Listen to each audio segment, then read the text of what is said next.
Hey Mark, you ready for this game tonight? Yeah, I'm excited, man. Cupsy, what are you doing over there? Don't worry, boys. Was just on AztecSafety.com, took a fire extinguisher safety course. Paul, I'm putting out the fires from now on. Woo!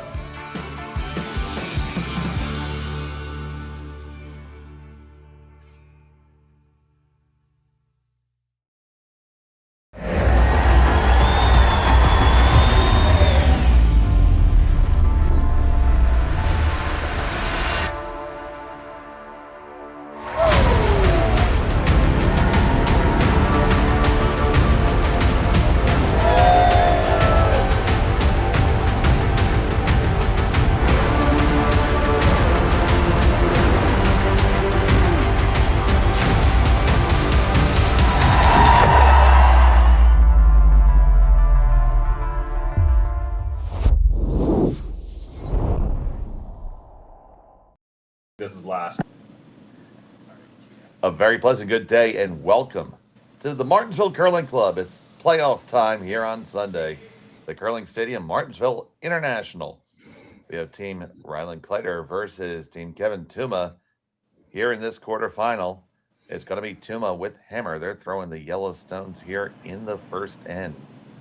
Thank you for joining us as you have all weekend. We really appreciate you watching.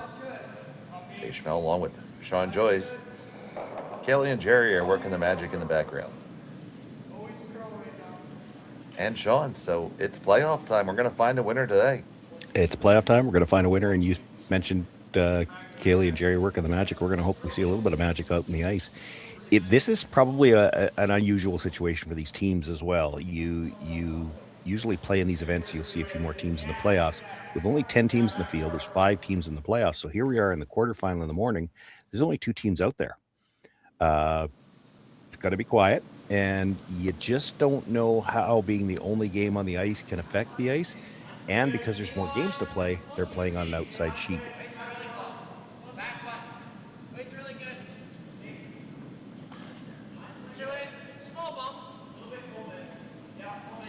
Yeah, getting right after it here, though, in the first end. So, Team Tuma. Tuma's a skip. He throws third. Sam Strauss is throwing the fourth stones. Coleman Thurston at second, and Connor Kaufman at lead.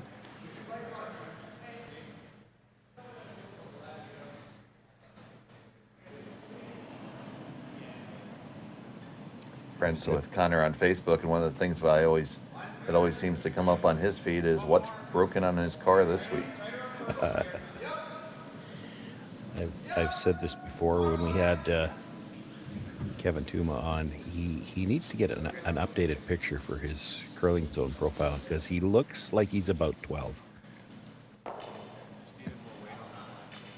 You're gonna get to go look now. Oh, the hat looks like it's 3 sizes too big for him.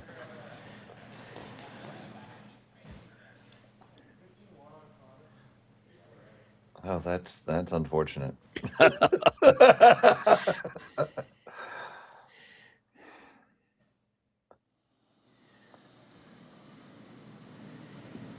I feel like it's not a current picture. Yeah, it's quite possibly not a current picture. I will concur with that.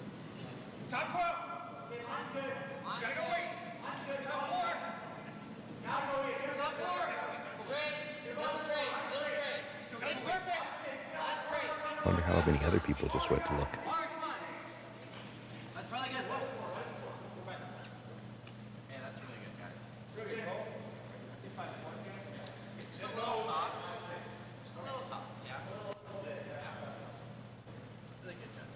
Well, the setup in the house looking better for Tuma right now. We saw a couple of draws come deep already. A little bit different setup here in that Hammer was predetermined by the record. So Tuma had a hammer guaranteed here in the first end, and we were watching the practice, saw a lot more takeouts thrown in the practice session than you normally would. Yet they're going right after it here to start the game.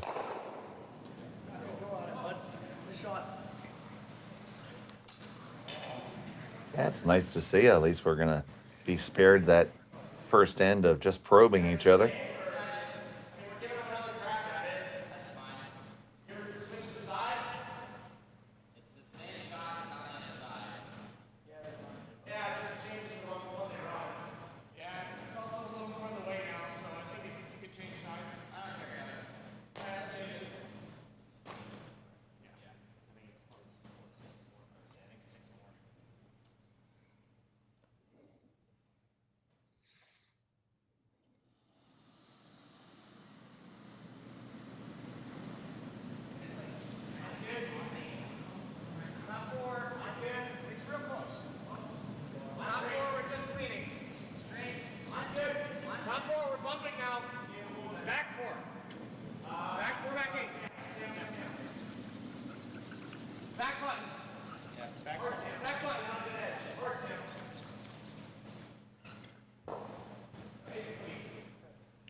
maybe a little deeper than what they had in mind. There's, pretty good chance if you make contact on the run back now, you're moving both of them.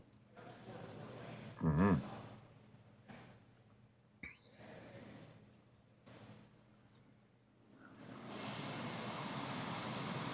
Josh Matter's so good at these. He's played second for this team this season. Well, after the switch, when Matt Hall had been holding the broom all along, he ended up playing third at the end of the season. Now, Matt not here this weekend, but Josh has played third before. He's held the broom in the past for Rylan. So that little part of the having to play with 3 players, probably not hurting them a lot. I think it's just the straight guard. Right?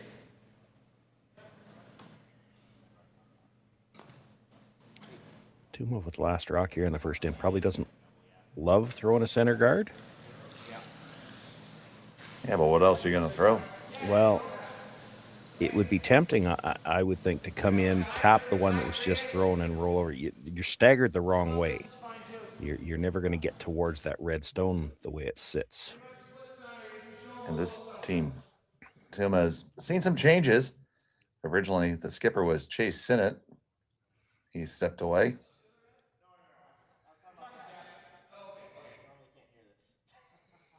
See Connor Kaufman there on the brush on the right. Was the U.S. mixed doubles national champion this year.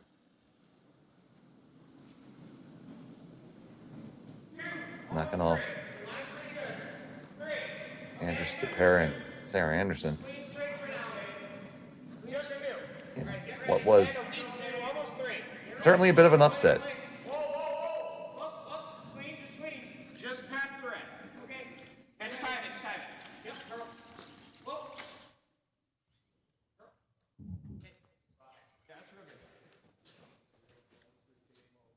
That looks like it does the job. It does, yep. You want to hear more of this? I think so. Okay, because it was, I gave you At least the stone coming back is yellow. right there? Yeah, I think so. Okay, I agree.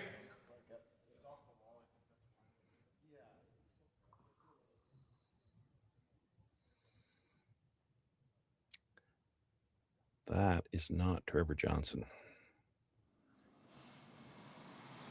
That looks like Rylan sweeping. It does look like Rylan sweeping, doesn't it?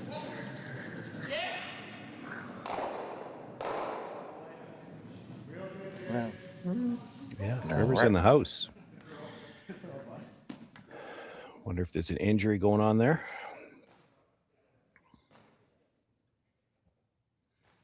You think? I think that Well- Trevor just skated back. No, Trevor's in the house skipping the game.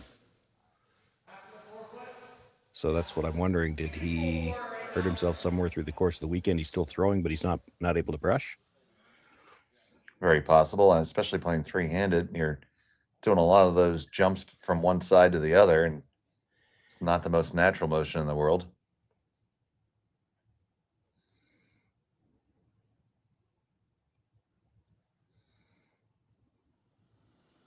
So here's the last from Tuma.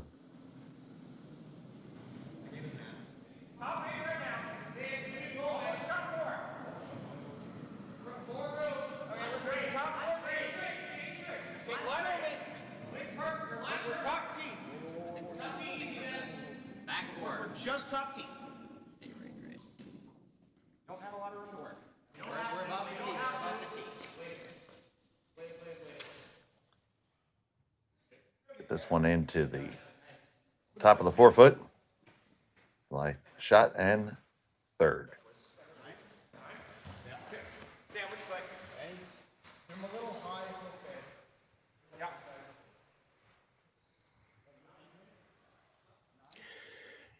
Well, I was talking about how Josh has played in the house. I'm not sure how much time Trevor has ever spent in the house, and he's going to have to be calling the line on these.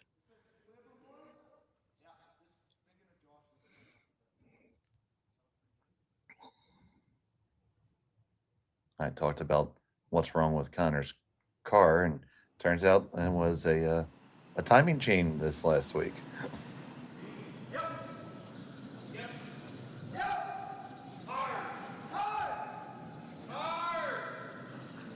Working hard to hold this one here. Yeah, this is overgrilled.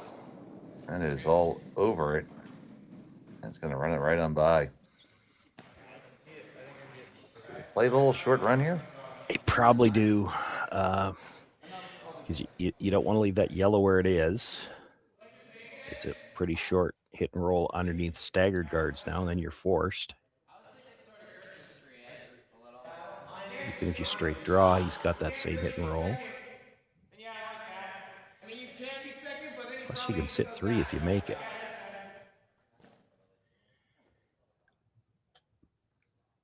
So Sam Strauss has his mind made up.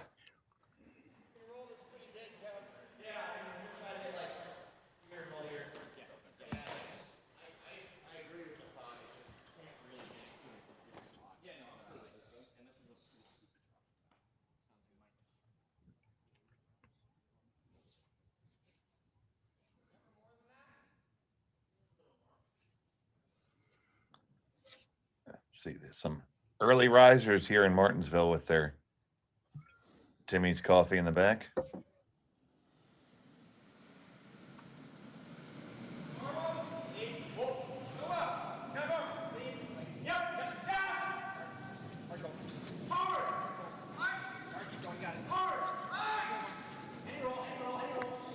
Thurston works hard to hold this one.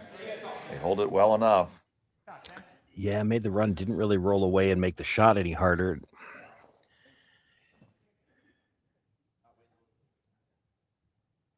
Rylan's looking awful hard at the doubles. If you just get the roll behind, it doesn't matter whether you make the double.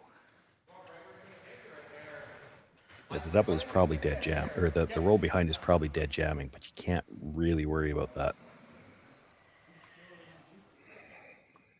There's only one thing that we're missing this morning, buddy.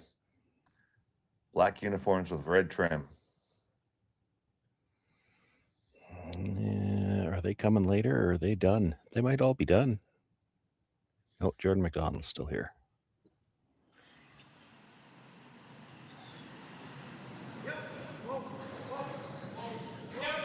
Yeah, this looks like he's more interested in trying to get the triple. And he did. That works. That does not suck.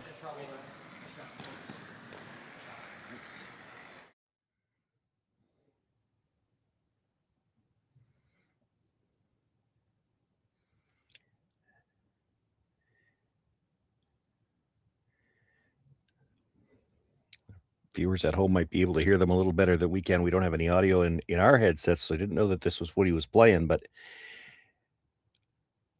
probably a little tougher than making the hit and roll.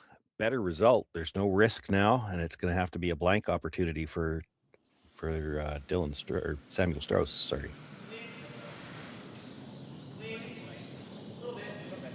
So Strauss on the blank. Thurston cleans it on the way down. The blank is in the books. Team Tuma will have hammer in 2 when we come back on Curling Stadium.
Aztec Safety is #1 for online safety training.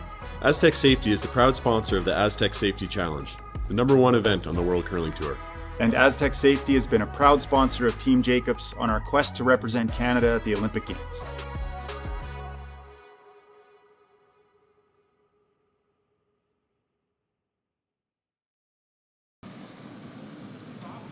Welcome back to Martensville was a blank end in the opener. Tuma and the Americans have hammer here in the quarterfinals of the Curling Stadium Martensville International. And that was a huge triple by Rylan Kleiter to get out of that end.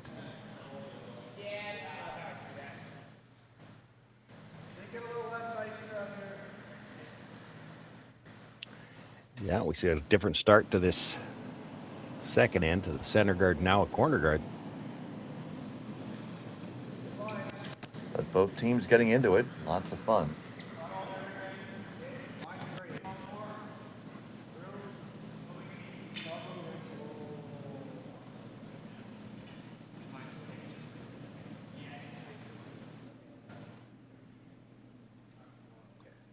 This is just a hair heavy. Ends up back mustache. It's back T. Theirs was 4-3.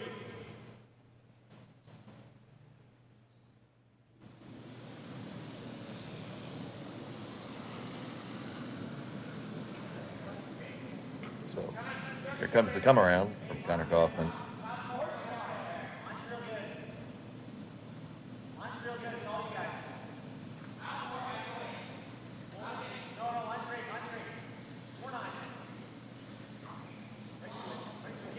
This also has plenty of weight.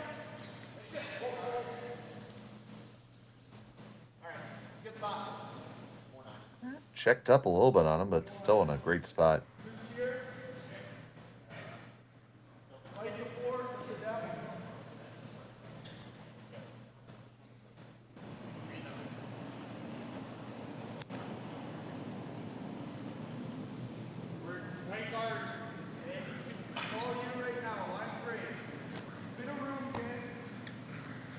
Trevor Johnson with the delivery.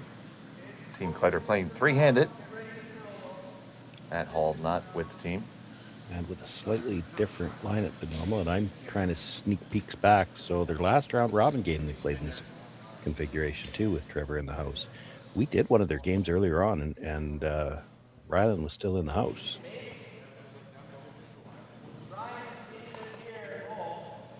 Said could have been a minor injury. Well, hopefully Well, it's minor. If it is, can't speculate. We don't know.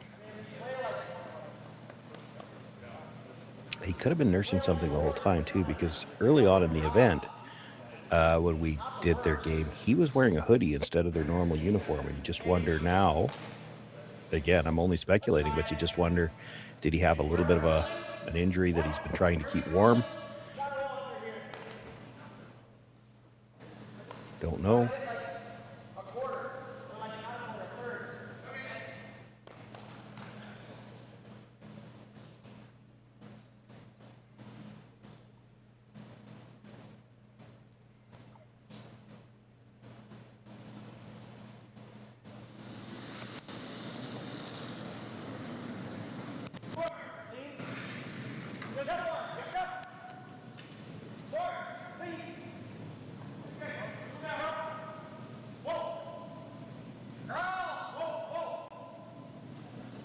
So we did their game Friday night, and they were still playing under their normal normal.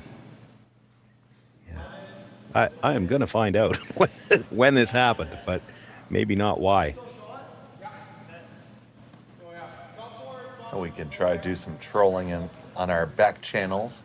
Put our crack research team on it.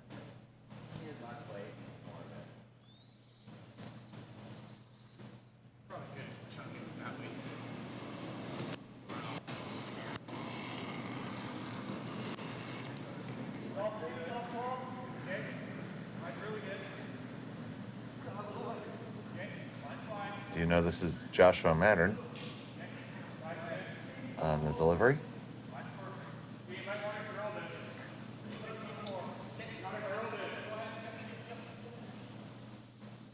It's not like Rylan has never swept. He's done a fair amount of doubles play as well, although I don't know if he was playing doubles at all this year.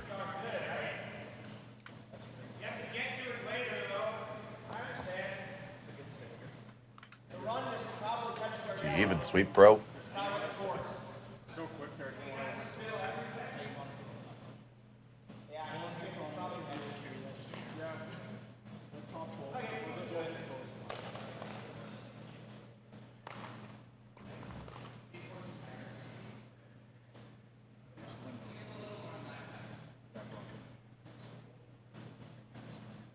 Okay, so at the start of their game yesterday morning, Rylan was still in the house. Trevor was still wearing the hoodie. So it was the game yesterday afternoon where they were in this lineup, but that's not going to tell me why.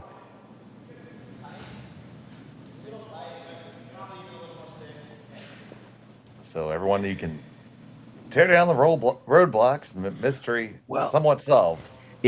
Well, somewhat, but it does make me wonder if he was nursing something coming in, because he's wearing the hoodie in the 3 games where he was sweeping, and now that he doesn't have to sweep, he's wearing the regular jacket.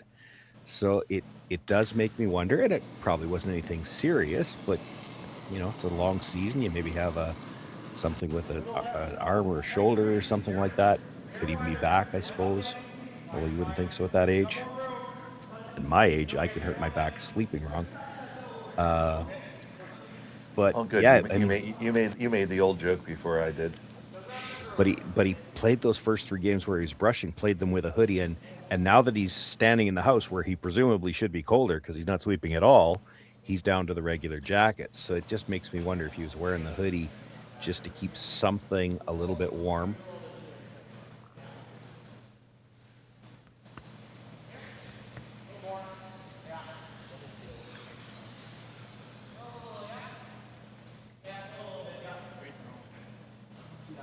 I know James Gordon had to do the ice this morning, so he's got to be awake. Let's see what he can find. Are you listening, James? See what you can find out.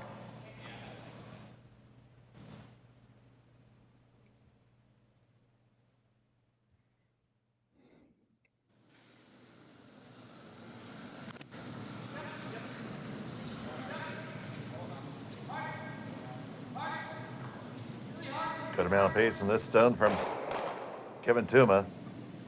Just gets the one off the top. Shot stone still belongs to Rylan Kleiter. But threatened. Yeah, and I'm not 100% sure you really want to try to come in. I think if you could stagger the guard, that'd be great. But you come in, he'll run the guard back. And you don't want to give him a shot where he could run the guard back, maybe kill the kill the red at the back of the button, and leave the run back stone in the rings.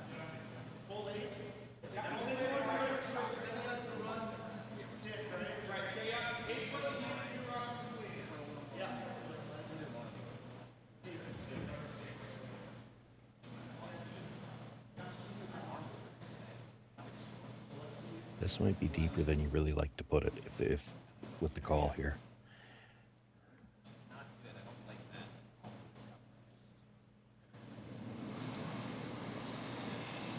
So Josh Mattern.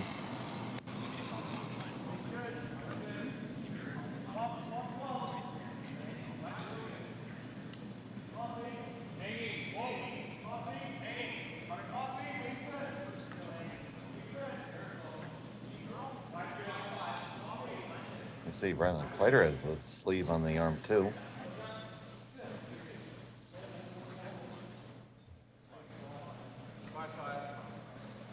Yeah, those aren't necessarily indicative of an injury. There are a lot of players nowadays that they're far more conscious of the physical issues than my generation was. We never thought about that fact, but it's one of the things I've been through it with some of the trainers nowadays. This is towards the end of my career, and that was like 12 years ago, because we do everything out of balance. So most brushers tend to brush with the same arm down, and now you'll see a number of players using those compression sleeves on their straight arm, the one that's on the lower part of the handle, because we're recognizing that we're not using our body in balance, and if you don't do some things for that, I can attest that later in life you pay for it every morning.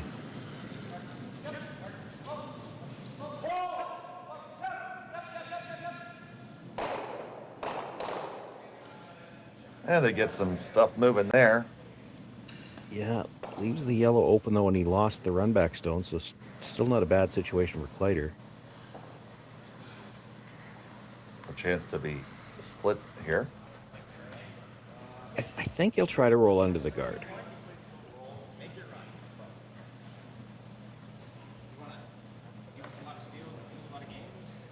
just can't roll.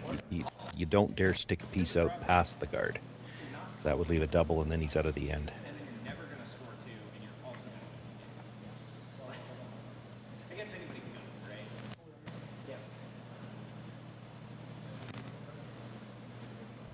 You roll open side right now, and with Tuma knowing that he's going to be forced, he might just come around.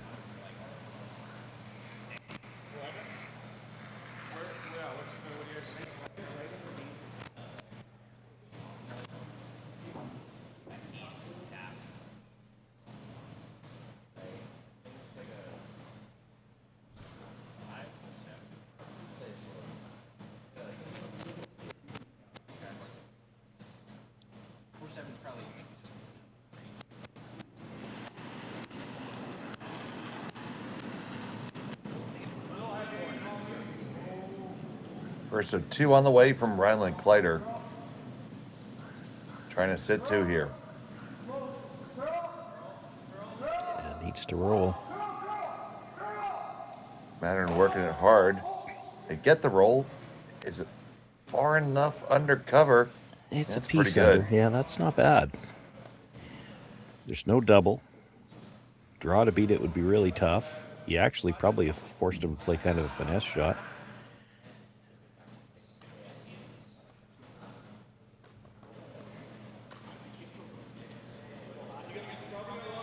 Try to dig it and tap it back just a little bit. I think that's all you got. You know, it's actually rolled to a pretty good spot because you roll 6 inches further, he probably plays a corner freeze on it. Well, you corner freeze to it now where you're shot, it's pretty easy to get it out. So you probably have to move it.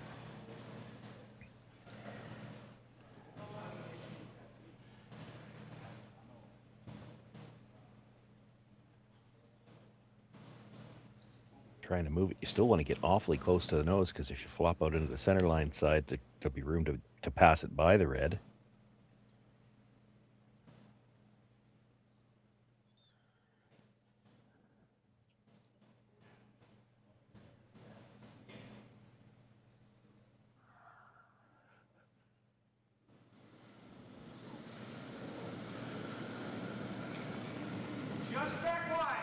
So here's Sam Strauss.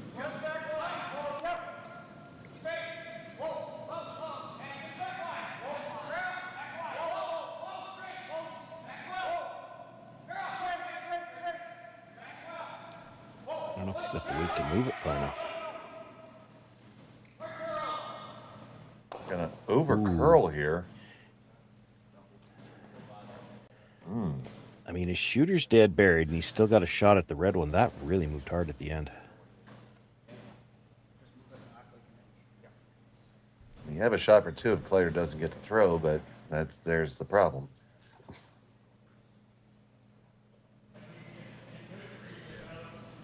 Well, and you might have a shot even if he does get to throw. Like, he's probably got to play the corner freeze, I think, because Strauss could come through that port on the outturn side, get to the yellow one, and push it onto the red. Right, that was what I was looking at first. So I don't think you can't guard. You can't take both shots away. He's got shots on the in-turn and the out-turn. You get to the corner freeze, that little push is only for 1. Boy, that's tough. He's talking about trying to move the yellow, but look at where it ended up. It's over buried from this side. Well, he did just see how far that stone finished.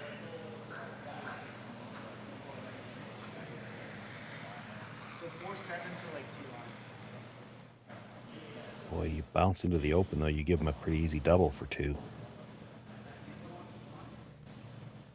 Just make the corner freeze. Yes, he's going to have the shot on the outturn side, but it's only for 1 because his shooter's rolling away from the 4-foot.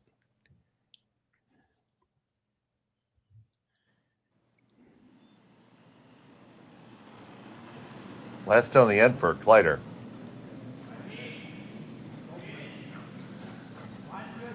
Needs a dandy here. Josh Mattern walking it down.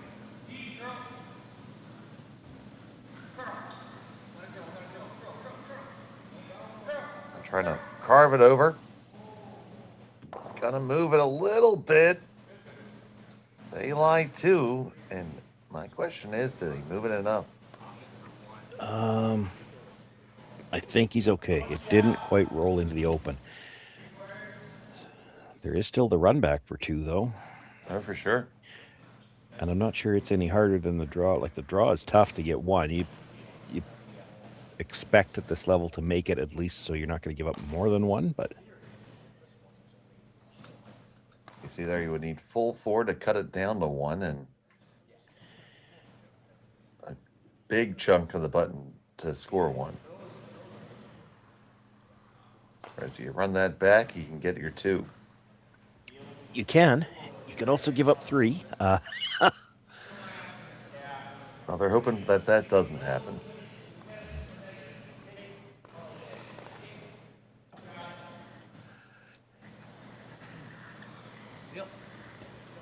This is actually probably the easiest shot to score, too. This is, as odd as it may sound to see or to say, this looks easier than to draw to what he can see of the button. So Tuma has the broom down. Sam Strauss looking for the long run back for 2. Final stone the second. Oh, he was not narrow. This is way out there, and I don't think they're going to be able to walk this over. They cannot. It's a steal of 2 for Rylan Kleiter. They have the advantage. Tuma has a hammer when we come back from Martensville.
Aztec Safety is #1 for online safety training.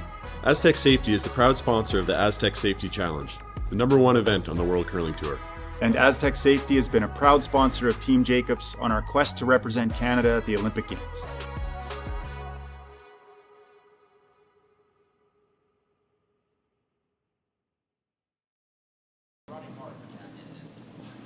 Welcome back to Martensville. Kleiter with 2 stolen points in the second end. Leaves Tuma with the hammer, corner guard up. Yeah, I don't think that first corner guard was called. Seems unlikely that Kleiter wanted it over there. Yeah, it's a relatively odd place to put a stone without hammer.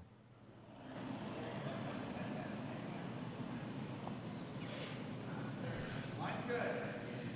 Call forward. That's fine. At least. No, wait, you can take this. Don't think we need to. You're hanging a little wide.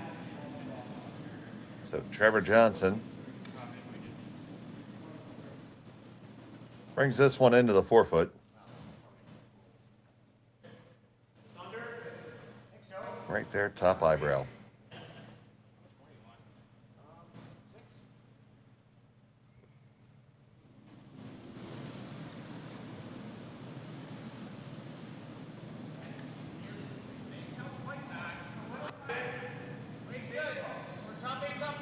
With that first one ending up well over to the corner. That was while we were still in the break, so we don't know what happened there. I'm going to assume it must have picked. But it's a lot easier for Tuma to make a decision, well, we're just going to ignore that stone in the 4-foot, try to come around the corner. But you got to make it. That's okay. Hanging on at the back 12-foot is okay. Did come out far enough they can be chased. It did, but I mean, anytime, this is my own personal view on it, when you start coming around these corner guards, if anything you want to overcurl, yes, they can make a play on it, but they're going to have to roll out a play and then you get another chance. You don't want to leave it on the center line side part way open. Then they hit and roll to the middle and they start to pile rocks up in the middle where you maybe have to deal with them. And they do clip that one out.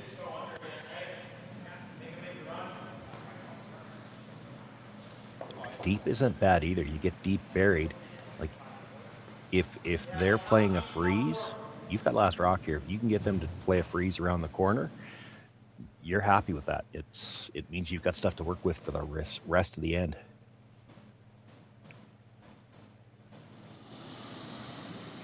The key here is get this buried. Coleman first. Top 12, top 8. Line's good. Top 12. Close. No, line's good. Top 8. Line's green. Top 8. Line's green. Top 8. 6. Counter, yep. Yep. Much separation as you can get. Hard. Every inch. They loop this one around pretty nicely. A little bit shorter than I think they would have liked. Yeah, it is a pretty short run. 3/4. Yeah, you'll probably Might even be able to make the double and roll into the rings. like that. Yeah.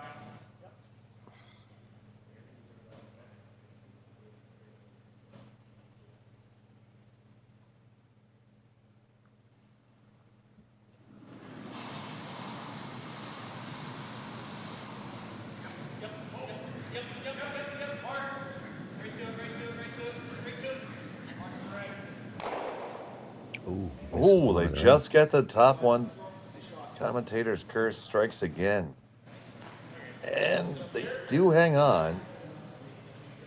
I'm not going to mean too much, though. Well, it probably means we're not looking at any chance for a blank here. I mean, we're early in the end, but you're not likely to ever get a chance to go after that stone.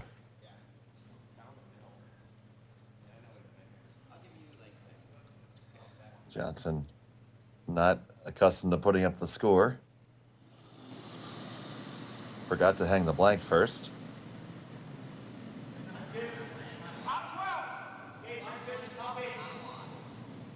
Well, technically, it's not his job anyway. Well, that's true. Rylan also not accustomed to putting up the score.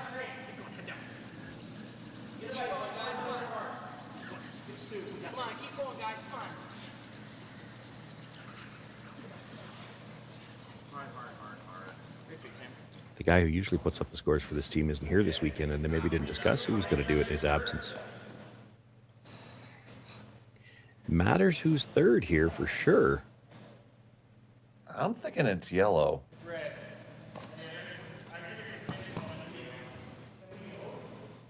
A little bit of inexperience in the house because he doesn't tell the commentators who's got third. He's supposed to point. I know, it's very inconsiderate.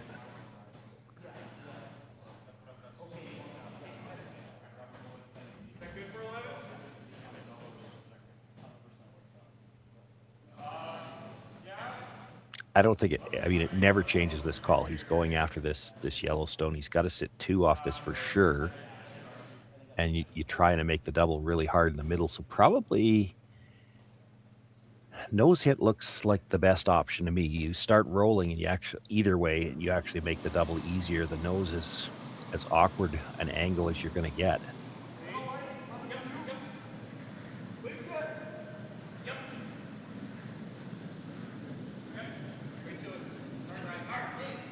I think they got nose. We'll see. Left the double.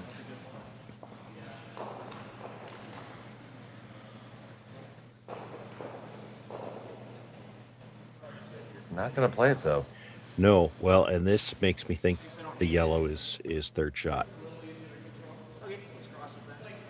It's like control with half. Yeah. Me a little off the edge.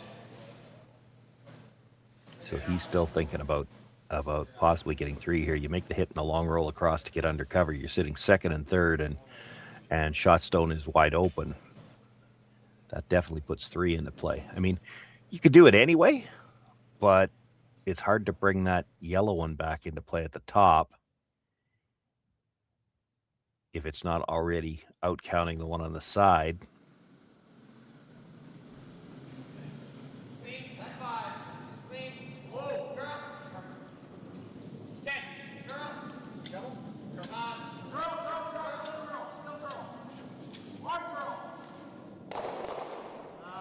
That was not what they were trying to do.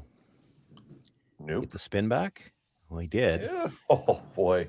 But it's definitely fourth. We have a battle of biters here. Well, he pointed this time, so we know the red one on the side beats the yellow one on the other side. We just don't know who's got shot between the two on the left side or the right side as we look at the overhead. See, and that's another one that makes me think that yellow must be shot because he doesn't want to leave another biter around when yellow's already got second shot, even though it's second and fourth.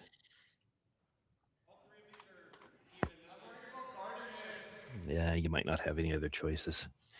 The house isn't set up well for them to play a draw anywhere. Gonna draw back 8 and split it that way, or? Well, yeah, but that leaves a double. He's looking at possibly throwing a guard. That's tough. Yeah, I think you probably got to hit this. A guard is scary to me.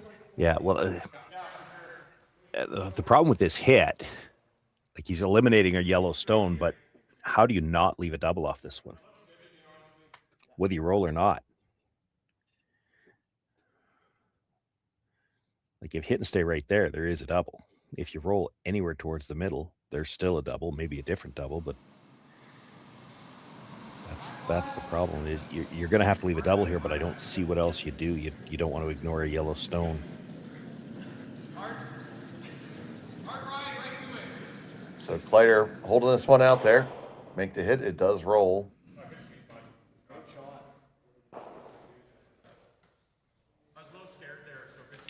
That's probably pretty good. I mean, yes, you leave a double, but you were always going to leave a double. I don't think, no. I mean, if he wants to throw weight, he can throw the double and try for the long roll, but you're flirting with rolling out then. You're not making that double because it's so close to the nose. You can probably get away with 3/4 and you still hit the back one. But you're asking for a 4 to 5 foot roll. You've got to throw a little bit of weight if you're going to make that.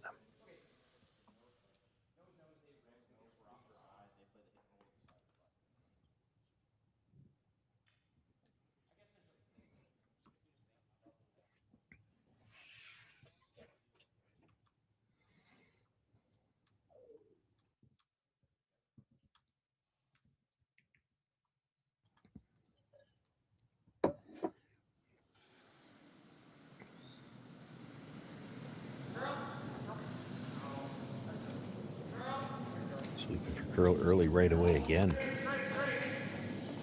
Now back the other way. 1-2. Going to lose a shooter, though. Did not want to do that. Might just be popping those a little bit. Well, now this looks like they think the red is shot rock. Yeah. You want to be the fighting before, right? I think you're middle 8 for ice. Right. Yeah. That was Kevin. It was Sam who popped it last end. Well, Kevin did it on both of his shots this end.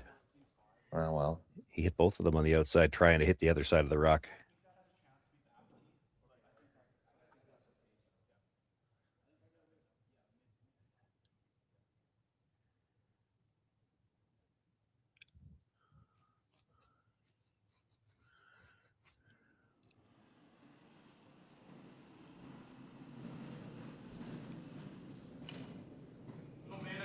So Kleiter with his first.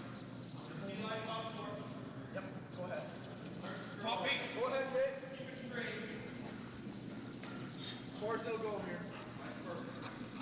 You're carrying it. You're carrying it. Hard, Josh. Hard. Little more. Little more. Gets that to a pretty good spot. No double there. No, and he wanted to be deep enough. So now you see Strauss. Now we're gonna. Look Now because, now we gotta check. well, they've played a number of shots this end that it made it look like they thought the yellow was shot, but that shot screams that Kleiter is sure it's red.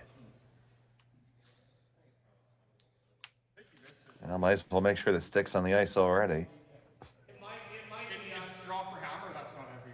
I don't think it changes much. But you don't play that shot unless you're sure you're already shot rock. Now you've split the house.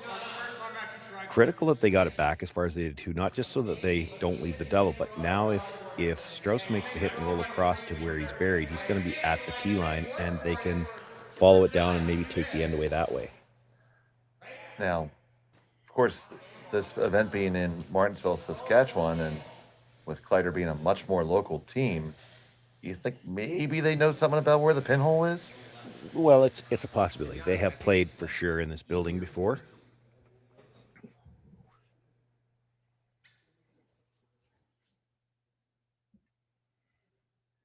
Because sometimes those decals can stretch just a little bit in the off season when you dry them up and hang them.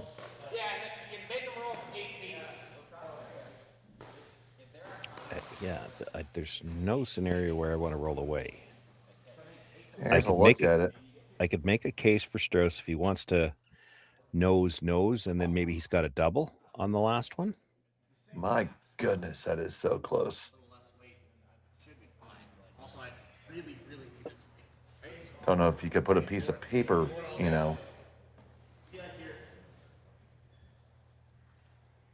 Still take another look at it.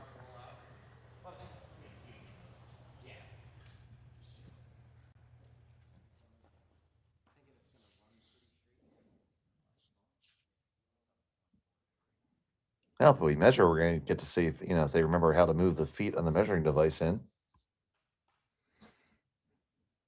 I'm always more interested if they remember how to get their head out of the way of the camera, but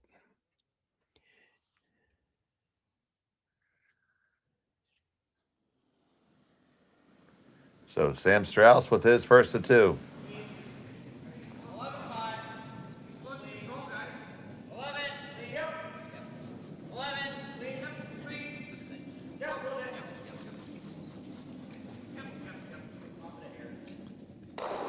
He makes a hit. He makes a stick. And we're probably just going to trade hits here. We're going to take another look at it. Why not? this could be a case of it's gone back to, okay, are we trusting Trevor Johnson to decide who was shot? Because we don't usually let him look at these things. He's the lead. I mean, it's not like, well, it's Trevor Johnson. It's not Connor. It would be Connor's fault if. I think you're committed here anyway. You can't really try to roll behind the guard. If you make the roll behind the guard, you're going to be deep enough that they're going to have the double off that stone. From this angle right now, it looks red. But we're getting the wrong look at the yellow. So, I think extremely close. Put your guesses in right now. And on the chat on Curling's End. You will have to be subscribed, and if you haven't, that's a great time to do it.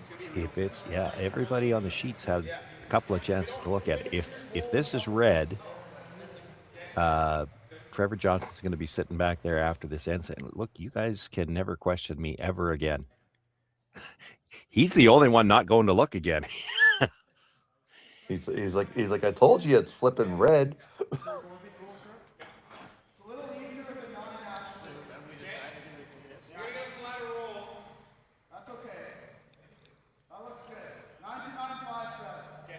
Josh is coming back saying, I don't know, Rye.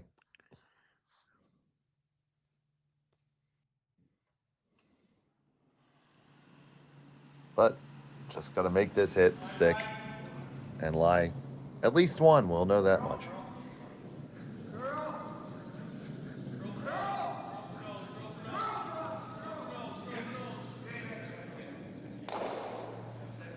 There you go. And we'll hit this one, and then we'll find out. Yeah, that's not there. You can gesture for the double all day.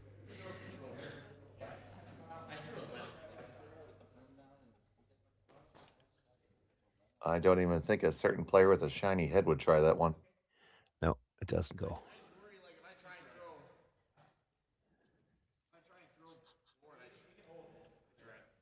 This stone has been the most looked at of any stone in history. Trevor Johnson finally took another look at it, and I think it was just to say, I don't know what you guys keep looking at this for. it's red all day.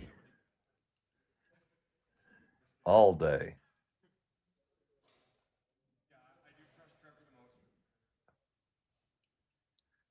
So settling the hack is Sam Strauss, final stone upcoming, event number 3. Hit and stick for 1, and maybe more.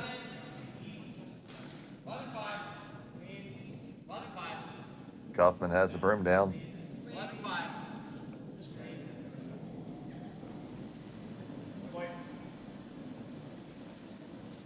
That's made no problem. All right, let's see. Okay, 1. We're sure of that one. Yeah, Trevor, we got that. How is somebody not already going to get the measurements? Here they go. Oh yeah, I would have already had it in my hand.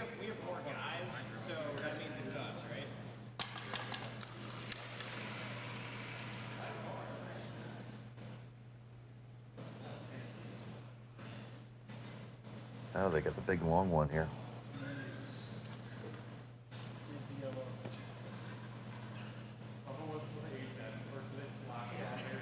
All right, get a good look at this here. Keep your head out of the way. If it's not, though, you're going to be even more pissed. I was all right. Okay. 1 and a skosh.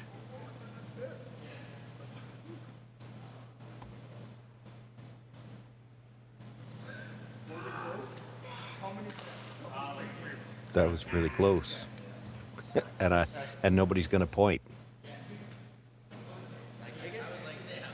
I think they're going around again. No, they're not. Nice, dude. So something occurred, and we'll find out what it was after this. Who knew after 20 years in real estate I'd have to make silly videos for Instagram and come out behind a tree? Stu, we need to do this stuff. Why can't I just door knock into open houses like I did in the old days? That doesn't work anymore. Okay, so it's because I'm sitting here behind a tree. Come use us for real estate.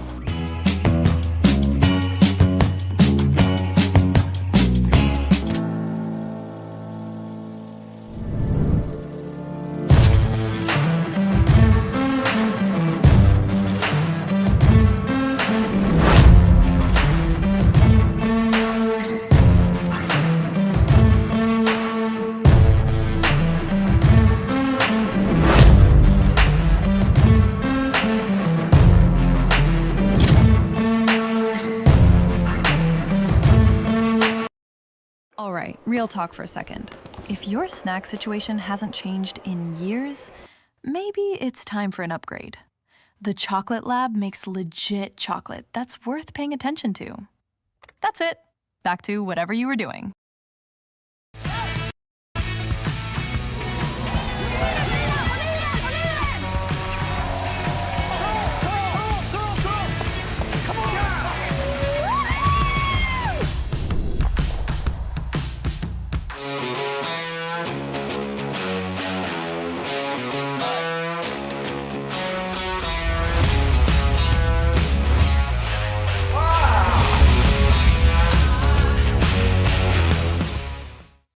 And they were still playing in this.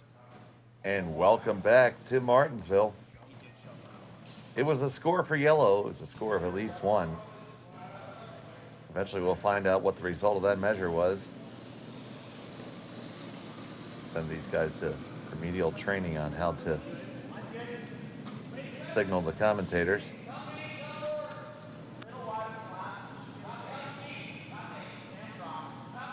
But we'll be Kleiter with the hammer here in the 4th. Well, but since they haven't marked the score yet, you still got time to place your bets on who won that measurement. at stake are 472 curling zone bonus points.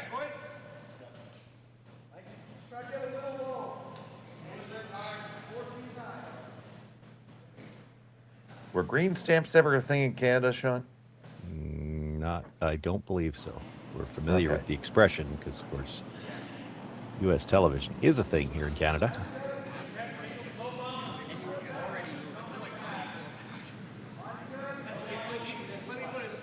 Yeah. When I was young, green stamps were just going out.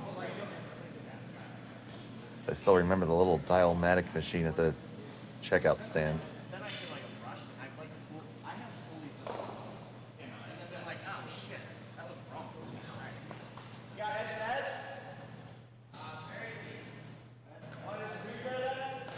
We got a couple offset guards here. We have Team Tuma just behind the nose. Yeah, and that one just flopped out enough. I think he can get to the inside with enough weight to move this, but he'll probably be content if he just gets the inside corner freeze for now. Thanks everybody who's watching this morning, spending your Sunday morning with us. Why don't you give that stream a like, a little thumbs up if you haven't subscribed yet. Appreciate it if you do so. We have a lot of content the year round.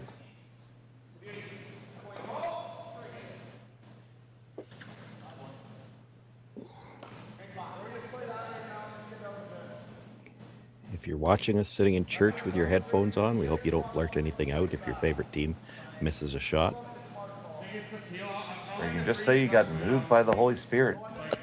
Well, if your favorite team misses a shot, what you blurted out probably won't. You'll have a hard time convincing anybody it was the Holy Spirit. It'd be the other one. Yeah. You can put a little extra in the collection plate then.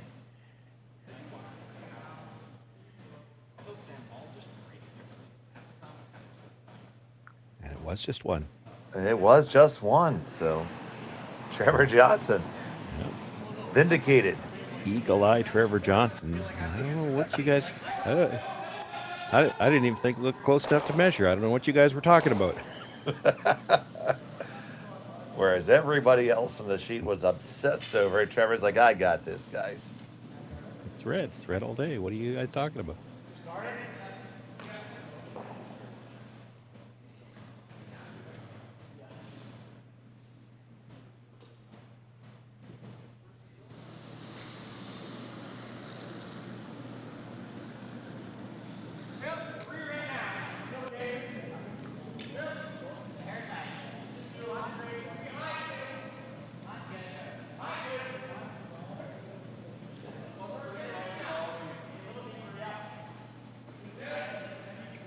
Sitting in the house saying, I don't know what's so tough about this skipping thing.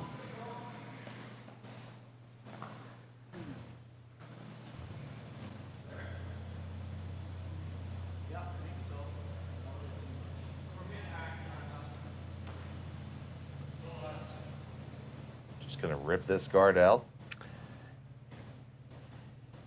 Yeah, they've got the 1 point lead and the hammer. They can kind of wait for the Tuma team to do something. Now, he will have a chance to make a play in the house sit too, but hard not to leave a double back. This is shaping up like it's probably going to be a blank opportunity.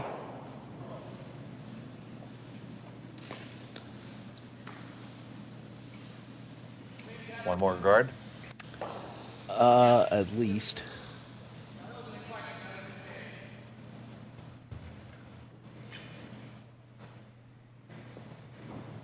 I think you can get away with two. You might want to throw the next one a little tighter.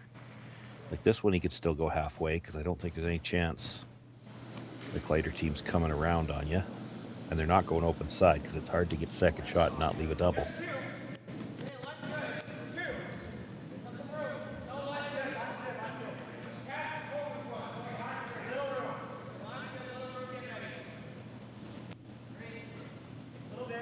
You want your last guard, you definitely want to be in a little bit tighter. Even this one's okay if it's a little tighter. Because if they do something else, you want this where you can run it back onto your own. Kleiter's never playing that shot, but you might. Oh, they're thinking about it. The guy who usually plays lead is thinking about playing the run back. Yellow onto yellow that's partly frozen. The guy who never has to throw this shot.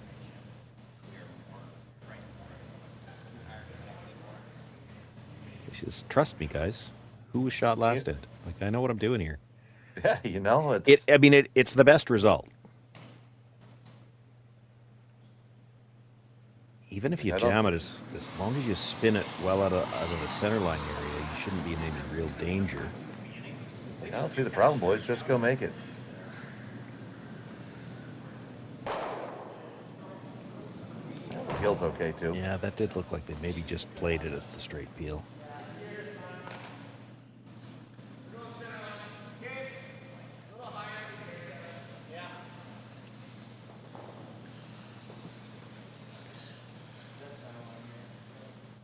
The rest of the playoffs here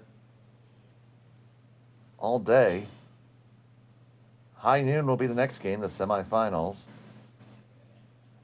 followed by the finals at 3:30. Sean and I will have one of the semis. Jay and Jimmer will have the other one. So get that extra device ready. And possibly a third device if you want to watch that other minor tournament.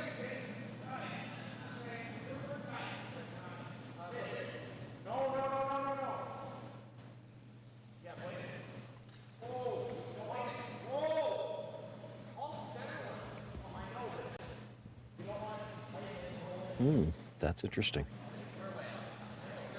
Didn't really get the lineup they what it might have liked. It gives Rylan the chance to come down and try to jiggle those, set up a better angle.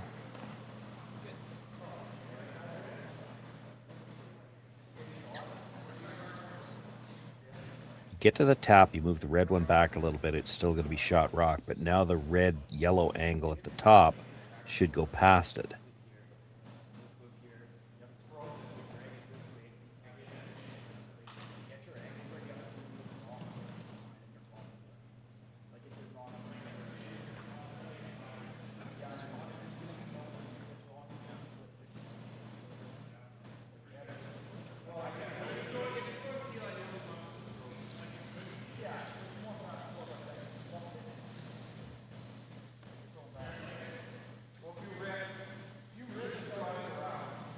What other options are out there? You could peel the guard again. Yeah, I mean, really, that's all I'm seeing. You could maybe, if you were sure how to get there, you'd have to draw to the back of the forefoot, though. Back forefoot on the other side, so you don't leave a double. Problem is, this is still the last of the third stones. And they might still play that run back. One stone later, it would be a little bit more tempting to play the back forefoot on the other side. This is still the best result. You play the little draw weight tap, give yourself an angle to get the yellow out. Oh, they're going to peel.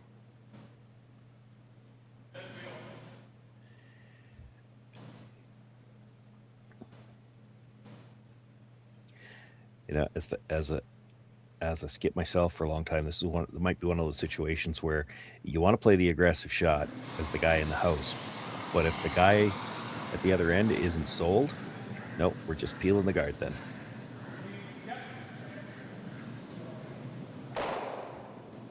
Yeah, it's such a huge part of the game. The shooter has to believe in the shot. Yeah. So now Tuma's got a decision to make. You could just hit this. Sit two. The problem is it's really hard to spread the rocks out. Then there's a double, and you're looking at a blank. If you could freeze again and leave it on the angle, that yellow in the middle, or it will be in the middle after you make the freeze, that one never leaves the house. You have to get a little bit to the center line side here. If you leave this on the broom side, then Rylan will blast and likely everything goes.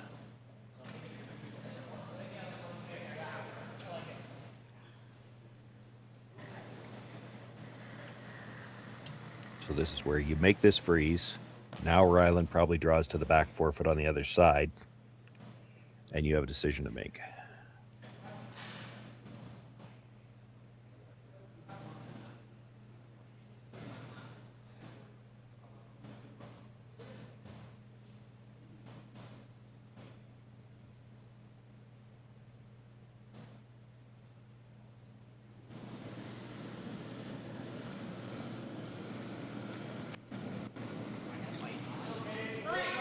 Sam Strauss delivers his first.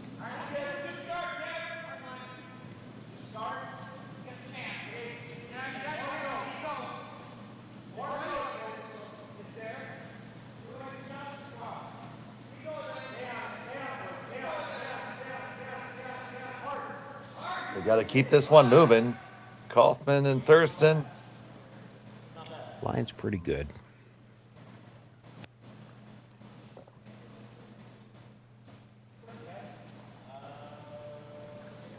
Boy, that's gutsy. That's where I'm putting it. Josh is signaling the back forefoot on the other side. Then that little run doesn't do you any good.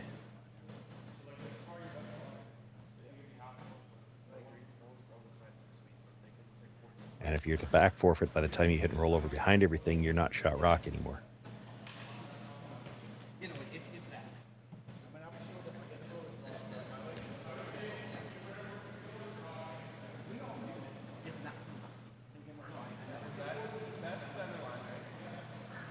So uncharted territory here, really, draw-wise.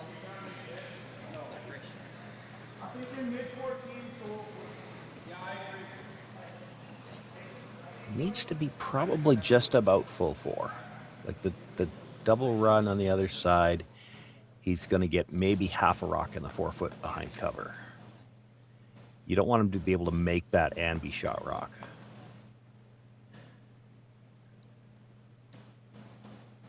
We got to get James to get the white tag off that natural gas line. If we're worrying about getting James to do things, he needs to get my telestrator. That's right, the telestrator. Yes, indeed. Well,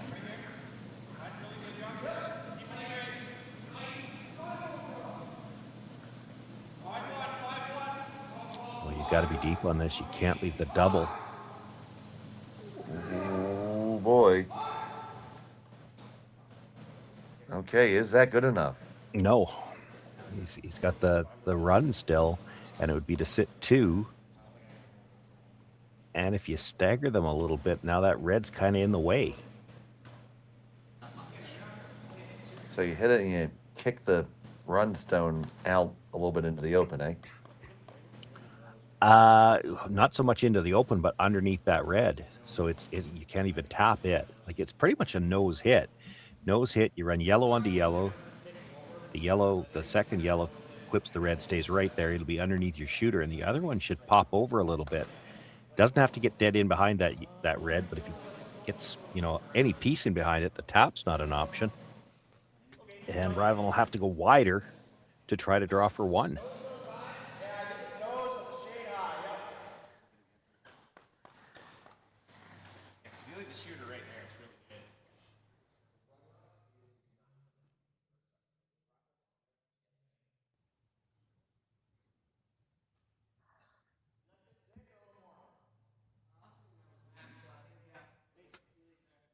They were kind of caught in no man's land on that rock. It drastically overcurled anyway. Even if you put that in the back of the forefoot, you could have left a freeze.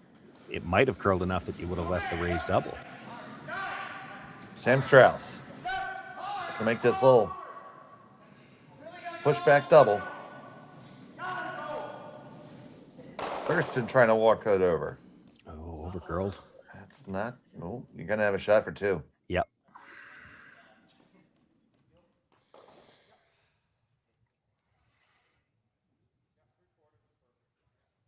And honestly, could hit either rock first. Could hit the one in the forefoot first, come into the side of the other one. So you're almost playing this like you're trying to just miss the second shot stone. And if you just rub it, that'll work. If you miss it and get the other one first, you're going to kick the other one out the side. So the only thing you can't afford to do is hit too big of a piece of the one in the 8 that's just biting the 8 foot. Final stone of the fourth end.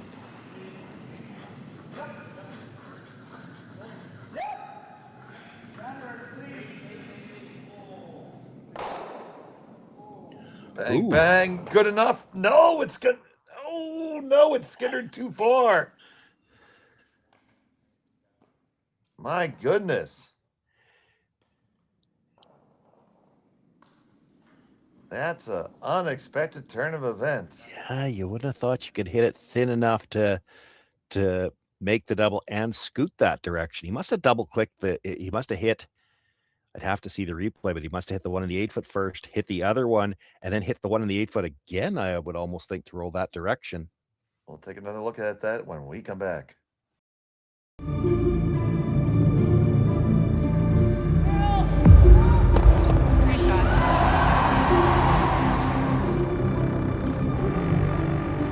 Yes, yes. Curl in.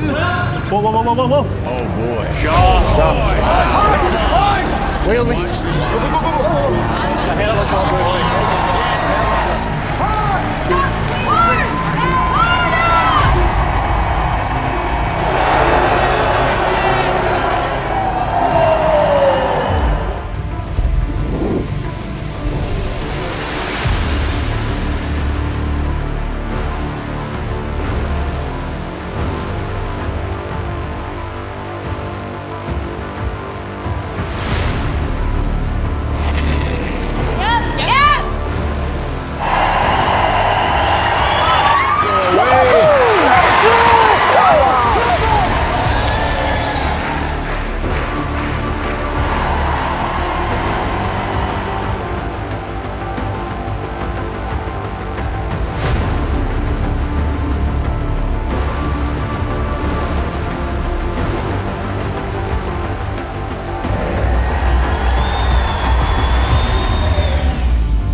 And welcome back to Martensville.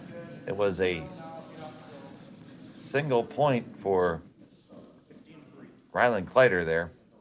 Take a 3-1 advantage over Kevin Tuma.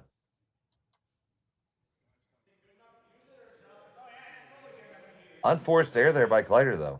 Yeah, well, and probably not even one they thought was possible. You wouldn't have thought there was enough room between those two rocks, so you hit the first one, you catch the back end of the second one, and you wouldn't think you could catch it thin enough to continue to roll that direction, but that must be what happened.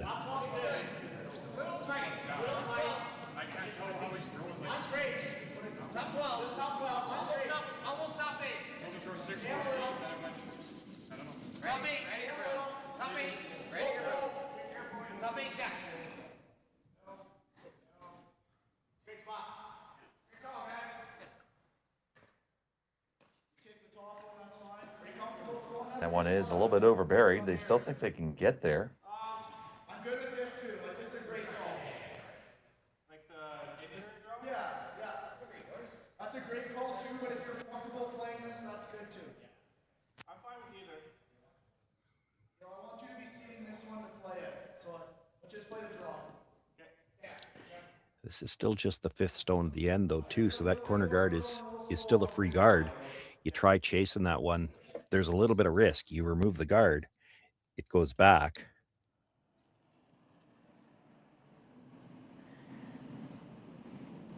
One shot later, sorry, Yeah, go ahead.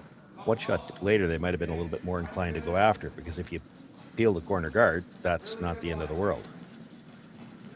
You peel the corner guard now, it's a 0 on the stat sheet.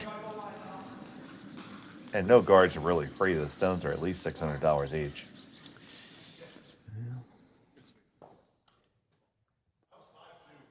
Speaking of which, these are new stones at Martensville this year.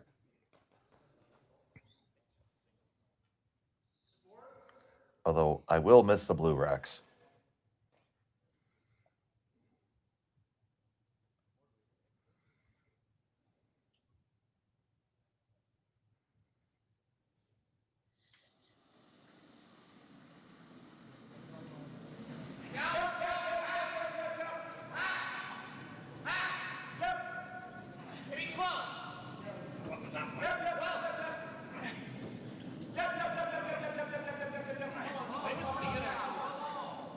Big sweep by Connor.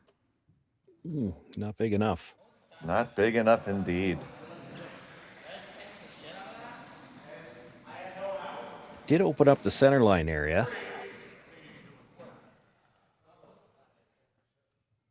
Everything in the center line area now is behind the T line, so that's something Tuma can work with. It's not the setup that the Kleiter team would like, but certainly looks like they got a chance to get the force. He doesn't like the corner guard. I mean, the setup's not good in the house.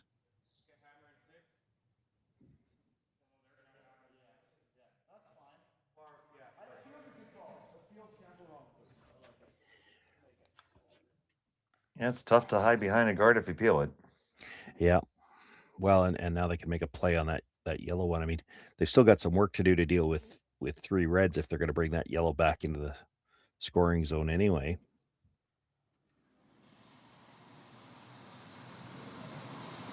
So the first on the way from Josh Mattern.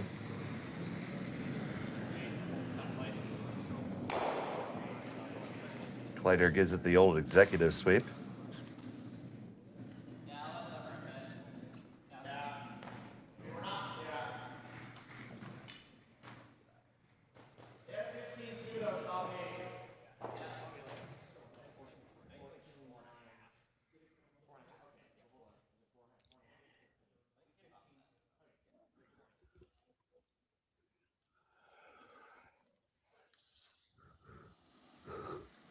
Cole Thurston.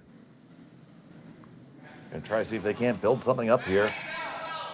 Well, yeah, and this is, partly about building something up. It's also partly that there's 3 reds they have to deal with. They're going to bring that other yellow back into play. If you just start hitting them, they're going to be able to hit yours back. So you try to make a freeze here, and basically you're hoping that Kleiter has to blast this out. You can get him to take care of some of these red rocks for you. That one comes a skosh heavy. Yeah, he's not, and over curls. They're not going to get rid of a red rock on this one for you.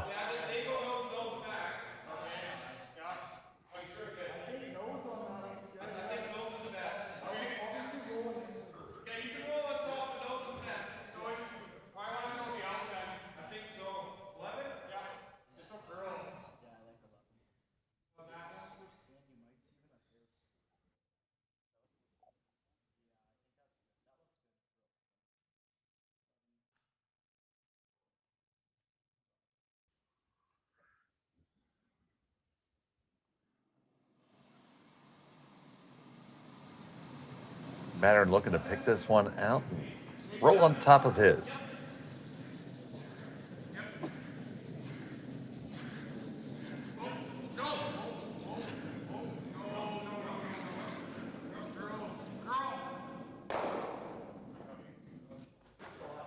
Pretty much exactly like that. Yeah, that might be a little too square because now you're going to tap that on the nose, exchange the freeze. You could deal with one of those reds and still put them back in the same spot where they're going to deal with the other one for you.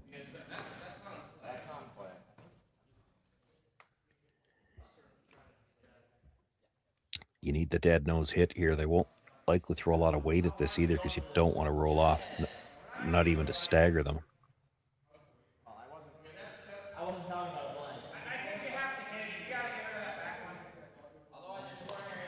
So the nose and the nose only.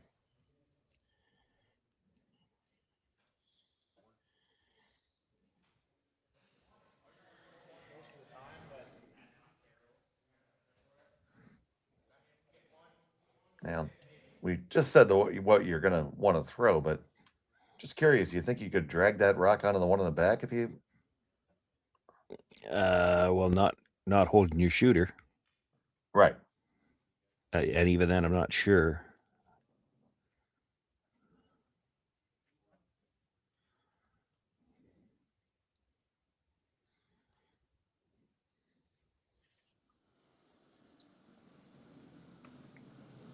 Kevin Tuma kicks and deals.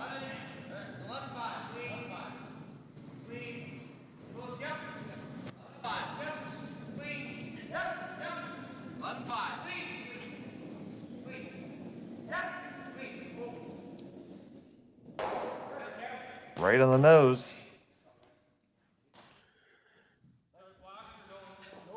rolled a micron, but that's still pretty close.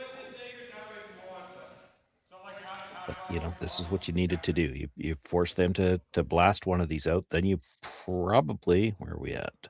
3 stones left. You probably still freeze the one in the back 8.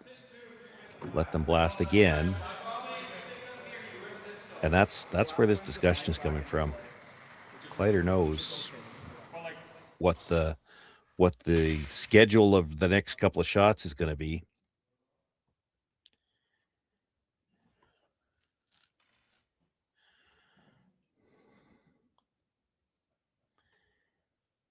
I don't see how you could do anything different other than, I guess you could play that same shot if you're Rylan Kleiter here. You could nose it again. Yes, it would make the yellow shot rock, but he doesn't have much room to put a second one in. I think that might be what they're opting for. Do it again. Do the same thing. The blast is tough. I mean, they are well frozen. You don't get the yellow one all the way out, and this could turn into 3.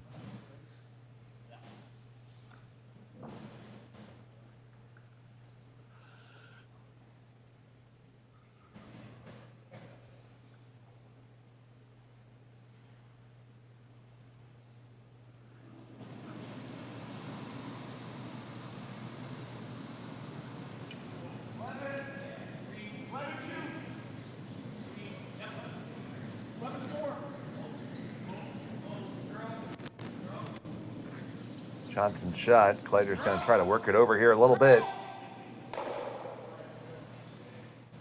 Right back on the nose. This time just a skosh to the inside. Yeah, they did want to make sure that they didn't leave it lined up to that one at the back. So now Tuma will have to try to break this up, but he won't be trying to kill the yellow one this time. He just wants to move it back and leave a good angle on the top 2. They don't bounce crazy. Yeah, I like back 12. Yeah. I'd love for this to be like half the 4 foot in the back here. Yeah.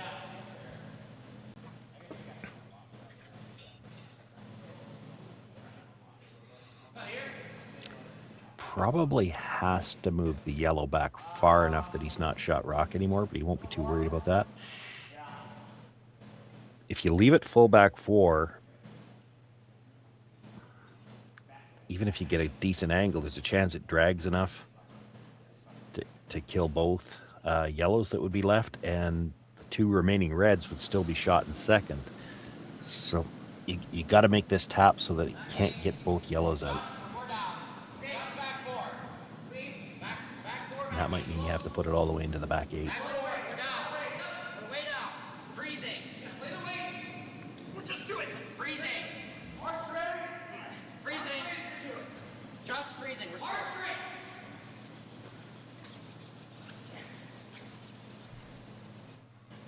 Kaufman and Thurston are going to put this right at the top of the 8. Yeah, that's far too light. You can hit that yellow. Actually, you can make it either way. He's talking about coming into the red. You do have to be a little careful that way. His first shot was to hit it center line side, roll the shooter out, which is safer because, you know, we saw the last end. They caught the back end of one of those stones and rolled too far. So you hit this on the high side or the board side, come across, catch the back end of the red, and if your shooter scoots all the way through the back, you're going to leave a double in the middle to sit 2.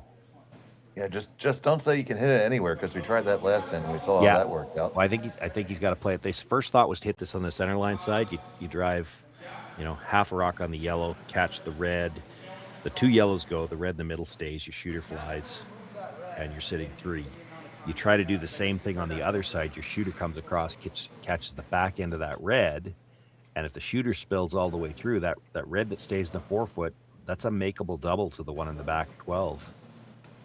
Rye guy's going to come on down and speak with Trevor here. Trevor had an opinion, and he's being told you're generally not allowed to have them.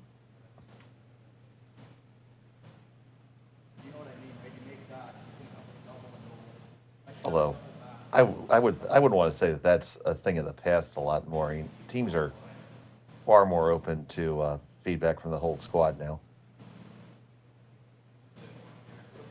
I'm sure back when you started, the lead wasn't expected to speak unless spoken to. We would still prefer they don't. Yep.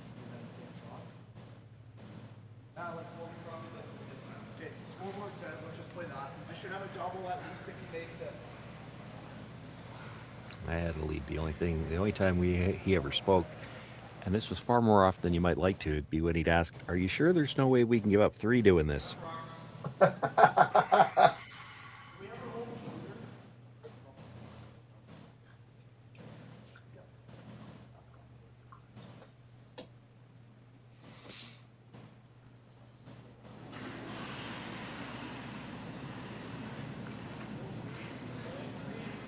Kleiter sends on its way.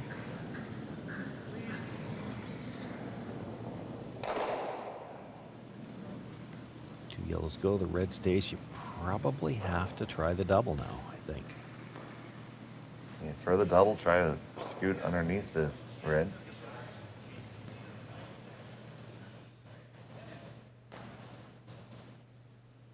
Hard to get both. Like, if you're getting the roll underneath, you're probably jamming the back one, it looks like to me.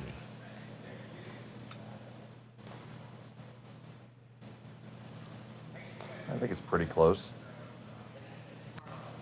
Well, I mean, was to make the double. I guess you could really whip it, but I don't imagine that's what you want to do here. You're trying to control the roll.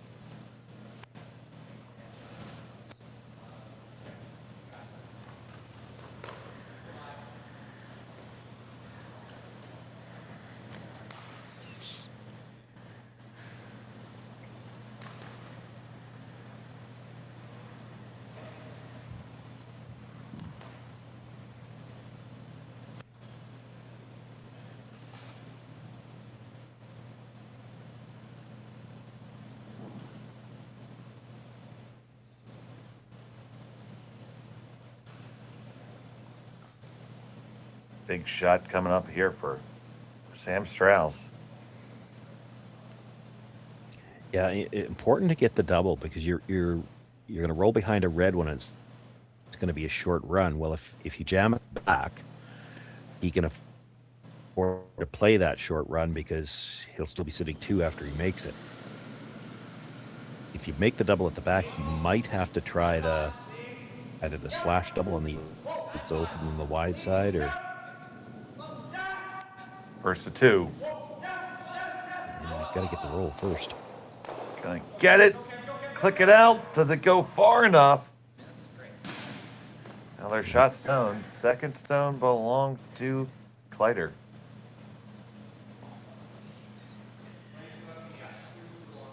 The angle's a little tricky. It's pretty good effort, I think. Nose hit. Nose hit on the red. You're risking jamming the yellow at the back. You can't hit on the center line side, which is what you'd need to roll in and make sure you're beating that yellow at the top of the 12.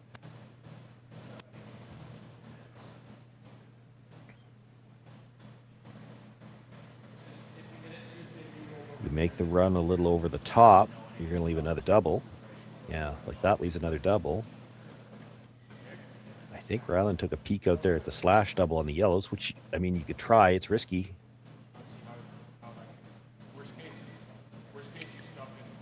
Well, yeah, I don't think... Where's my ruler? I need a ruler because I don't have a telestrator. I don't think you could ever jam it on the back 12-foot stone if you wanted to play the slash double. Now, it's not the easiest shot, but you're either making the double or you're at least killing one, and it's no worse than 2. The best result is the red onto the yellow, and just stick it right there, pass it by the one at the back.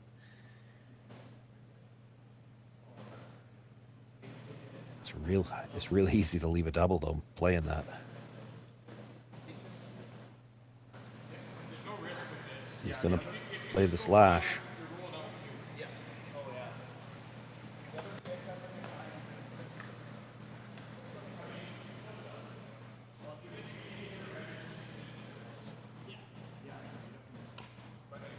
Looks like half rock probably clips it thin side of a half, if anything.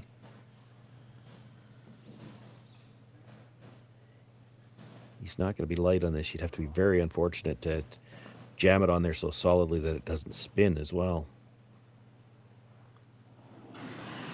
Final stone from Kleiter here in end number 5 to make this outside double.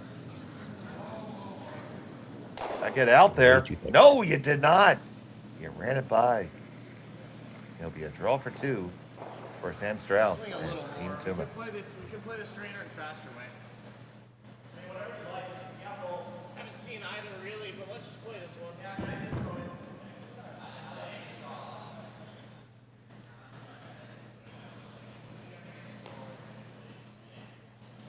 Just never got out to the broom there, Sean. No, it didn't look like it. They called the brush on right away, and I mean, it was fairly thin. Like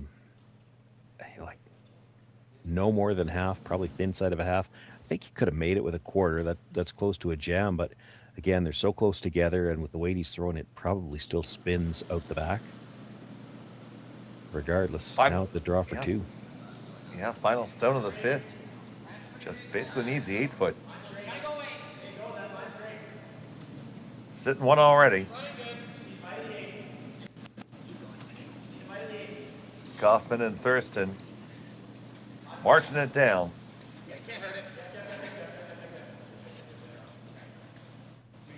And that's no problem there.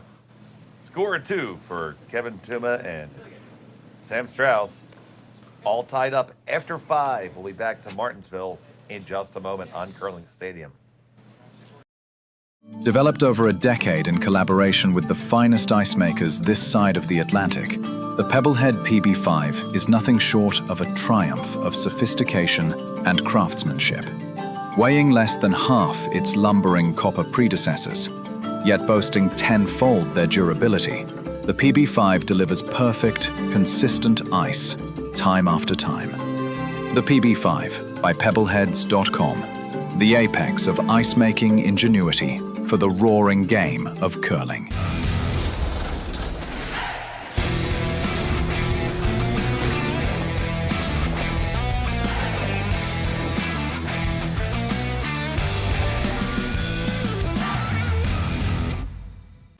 Brett, come on, man. I know Aztec's #1 for online safety training, but we really should be out here practicing. I know, guys. I'll be right there. Just let me finish this course on gas detection. Wait. Do you smell that?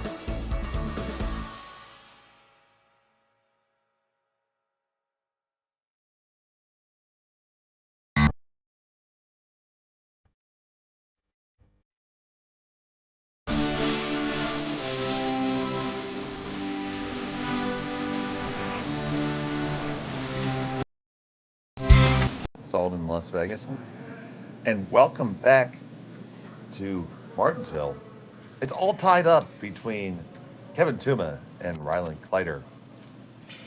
3 apiece here in our quarterfinal matchup. Thank you so much for joining us here on Curling Stadium. Thrilled to have you here with us. We've been with you all weekend. We got 2 more games after this one. I'm Dave Schmel, joined by Sean Joyce, and Kaylee is making all the magic happen. Every bit of the magic.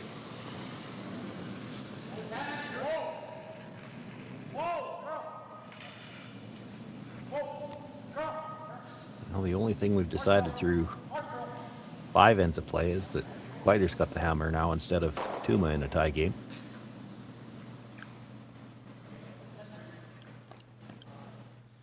We all could have slept in. Well, you would have been awake anyway. Well, only because the dogs made me.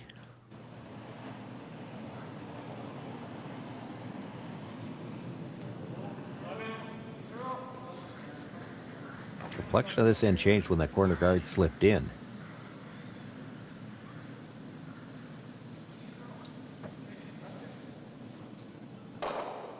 And right now, the way this end is starting probably favors Kevin Tuma. He'd be okay with a blank here. You get the blank here, and then you want to force the play a little bit more in the 7th end. You'd like to see somebody score a single. Rylan Kleiter, he's got that 2 hammer to 1 scenario. You'd love to get a chance to score here, but this end didn't start out so well. Unless you're willing to try coming around to center, which you might. It's not looking good for setting up a deuce here.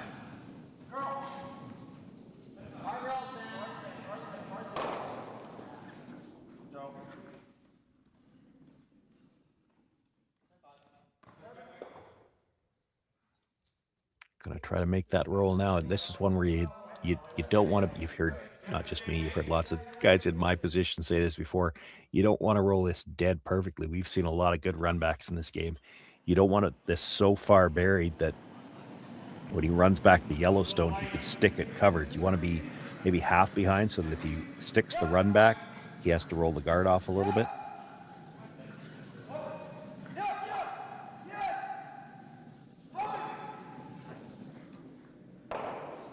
He would have liked to get the yellow out.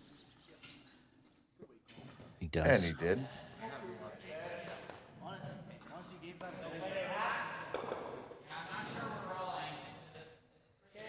Where he can just see all of it. Yeah, you see Kevin calling for hack weight there.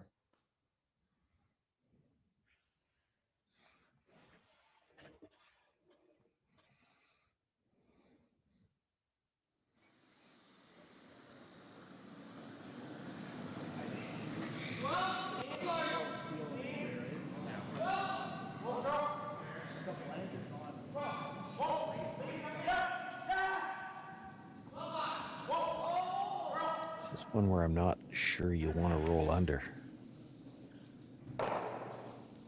Well, they do get half under. Yeah, but if the Kleiter team doesn't want to blank here, you could come around everything now. You play the double, you're playing this in for a blank. That's what they're going to play. You know, and here's the thing. If you're prepared to try to score in 6 anyway, the button's always open. You've always got the out-turn draw, your last one to get to the button. You come around everything here. It's a staggered guard situation. You've got something to work with to try to score 2.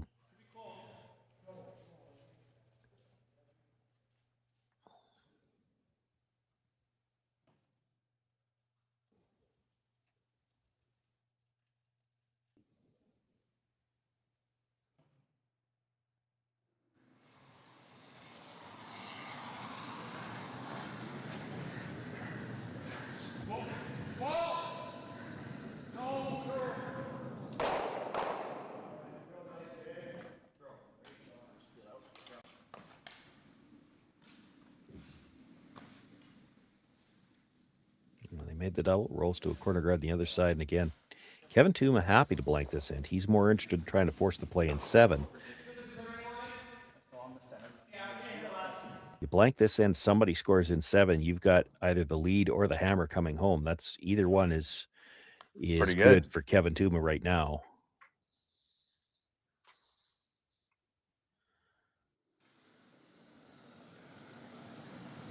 So here is Kevin Tuma.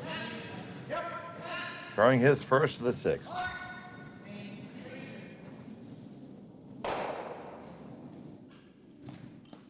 Peels off that guard, and we got nothing nowhere.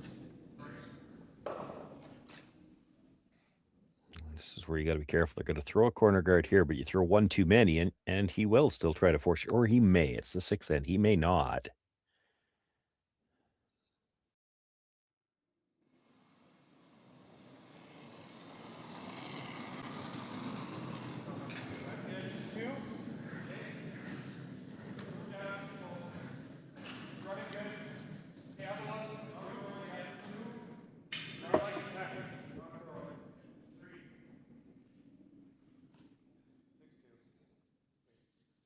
And the corner guard is up.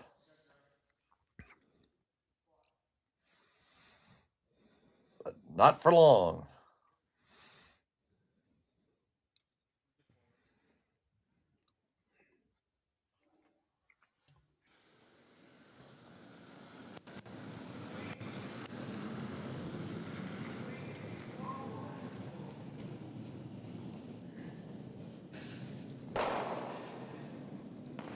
Adios, amigos. That one's out of there. Let's go this side now.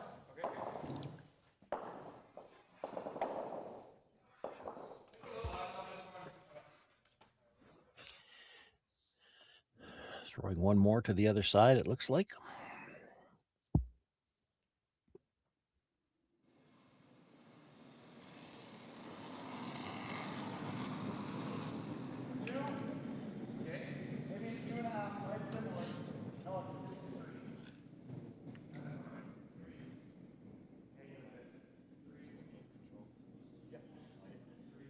So today is National Wisconsin Day.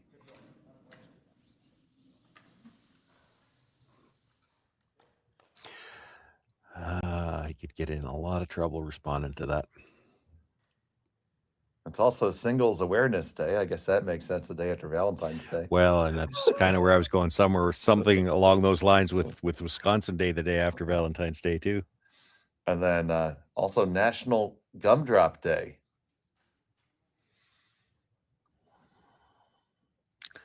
I don't know. Is that because the gumdrop people feel they needed the day after the chocolate people had theirs? I'm not sure about that one.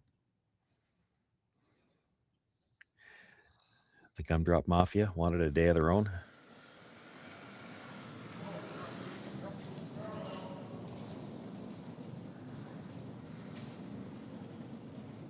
So how do you celebrate National Wisconsin Day, dude? I mean, I know everybody wears those shirts that says "Drink Wisconsinly." Do you just get drunk and have cheese?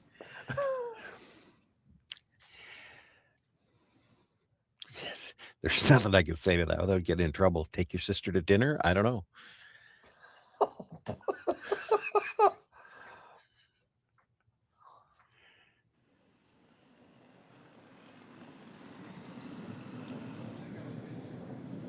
Just sing The Farmer in the Dell and eat a piece of cheese. There you go.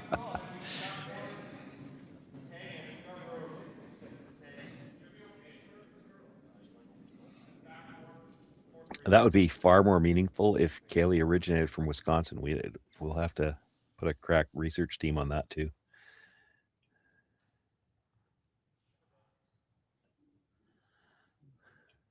I can't figure out the Gumdrop Day. That Singles Awareness Day. I mean, I can testify to that.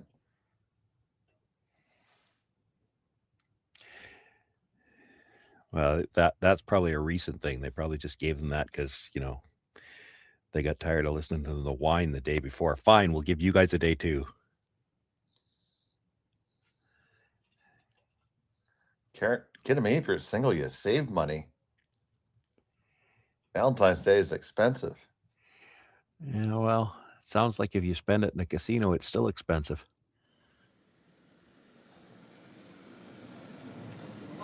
I resemble that remark.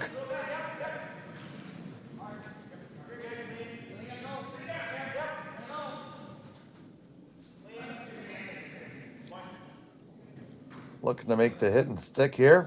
Yeah, one final attempt to stay, and then Rylan Kleiter will try to roll away and blank this sixth end. Blank attempt coming now. Similar spot to a double mic shot.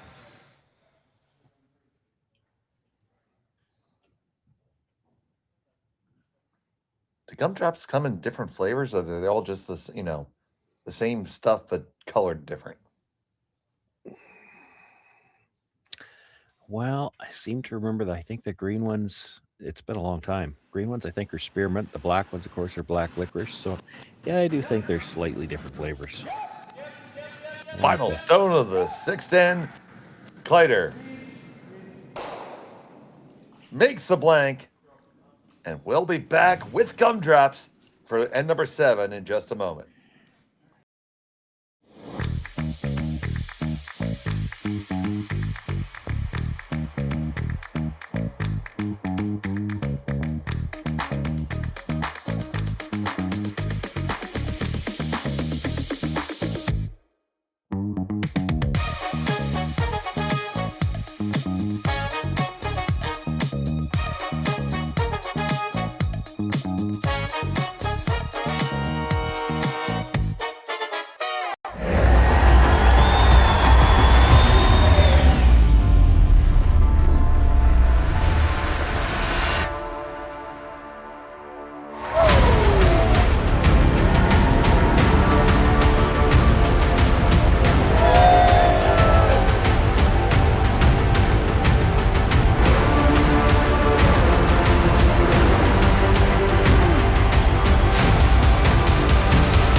Aztec Safety is #1 for online safety training. Aztec Safety is the proud sponsor of the Aztec Safety Challenge, the #1 event on the World Curling Tour. And Aztec Safety has been a proud sponsor of Team Jacobs on our quest to represent Canada at the Olympic Games.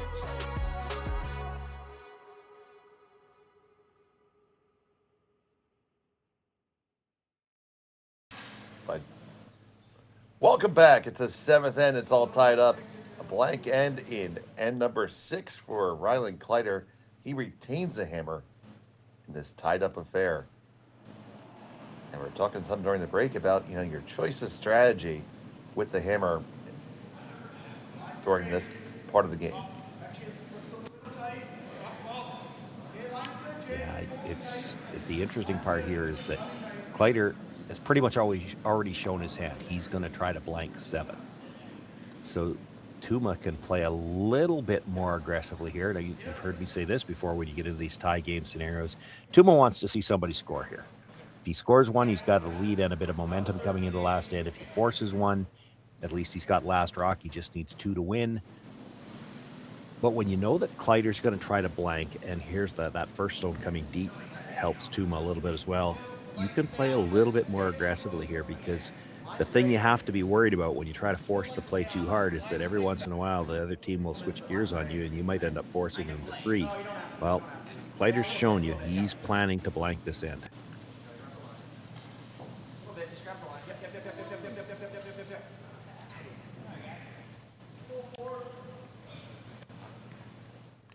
Don't think they quite got that back to the center line, but come around attempt is going to be the call here.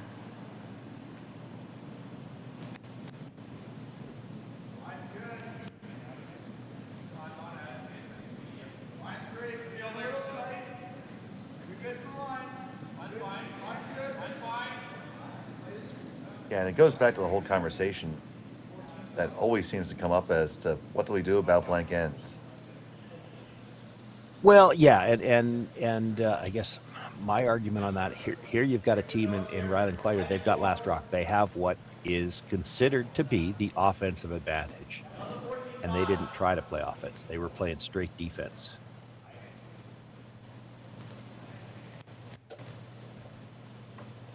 And that's maybe where the bigger part of the problem comes in. If the team with the offensive advantage plays offense, I don't think the blank ends are an issue. Yeah, because they happen when something goes wrong. You tried to play offense, didn't go our way, we bail out. But that's not what we just saw. And I'm not sure if I'm completely married to the Grand Slam rule either, only having one blank end per team, because as soon as you fire that bullet, the other team knows it the rest of the way. Yeah, I mean, it's been around in doubles since the start of the sport. You couldn't blank an end, you lost the hammer. And it certainly has resulted in more rocks in play. Now, the whole format of doubles, I mean, the accuracy isn't the same. Your clock is you're a little tighter for time when you start. You've only got the one brusher. You maybe don't have a line caller in the house. So, you're not going to throw in the mid-80s, low 90s in doubles as a rule. But you can't argue that the format hasn't been exciting. Well, that was an open miss.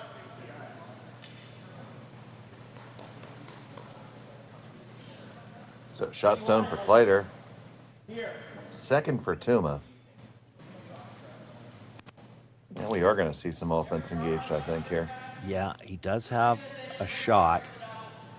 Yellow on the red. He doesn't need to play it yet. Wouldn't be playing it yet because he doesn't want to start eliminating rocks too early, or the blank comes back into play. Talked about playing the guard, but they're going to play the come around. I don't mind this. The problem with any guard attempt is you're going to leave angle for some kind of double that comes into the rings. Now, it still has to be made. There's nothing wrong with throwing a guard here.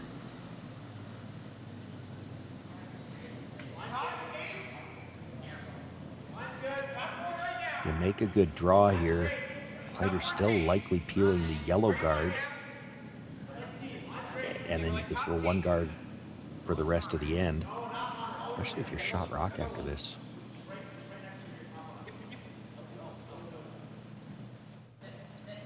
And you will be shot.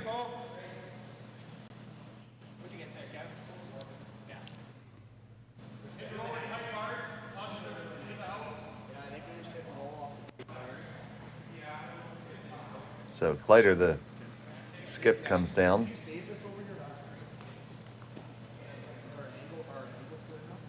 It is Trevor Johnson, the normal lead, playing in the house today. Could play that now too. That brings the blank into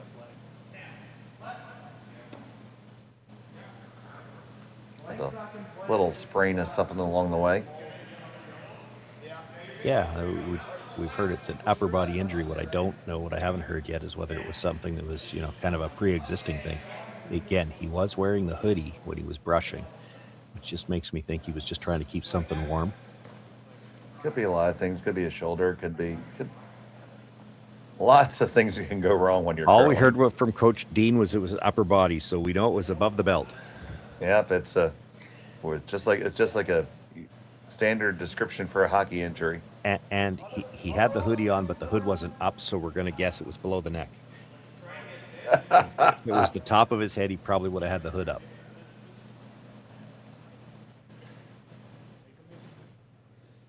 If it was the top of a head with a lead, you have to wonder how really debilitating that injury would be anyway. I knew you were going to get a shot in at leads there.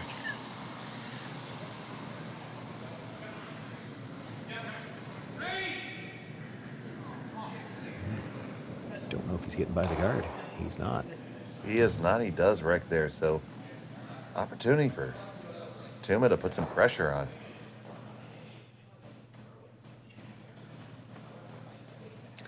Yeah, it's just the straight guard for now. Hard. Yeah, they talked about trying to make the pick on the yellow. Now they killed the red with it, but it looks like it goes by the yellow at the edge of the button. If you hit it on the what is the broom side now, it's going to drag a little bit. I don't know if it would make. There's not a lot of room there, right? I don't know if it would touch that yellow at the side of the button.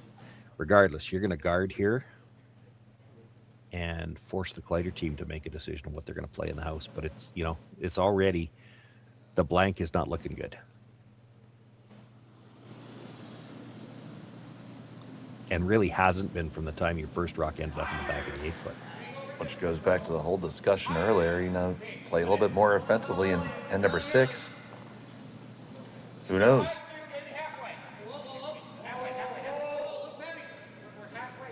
Debate that people can have for a very long time until we change the rules.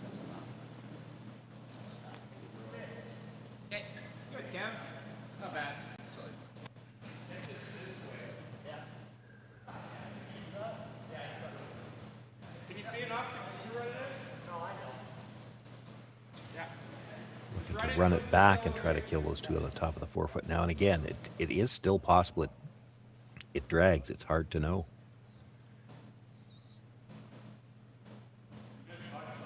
See Johnson taking a peek through the wickets to see how he's lined up. Here's the thing. If it doesn't drag enough to hit the yellow one, I'm pretty sure it drags enough to hit the red one at the back of the 8. Mattern fires away. Kleiter picks this up right off his hand. Push it back, shove it back. Both of your own reds are gone. And you leave your opponent sitting 3. See that again if we can.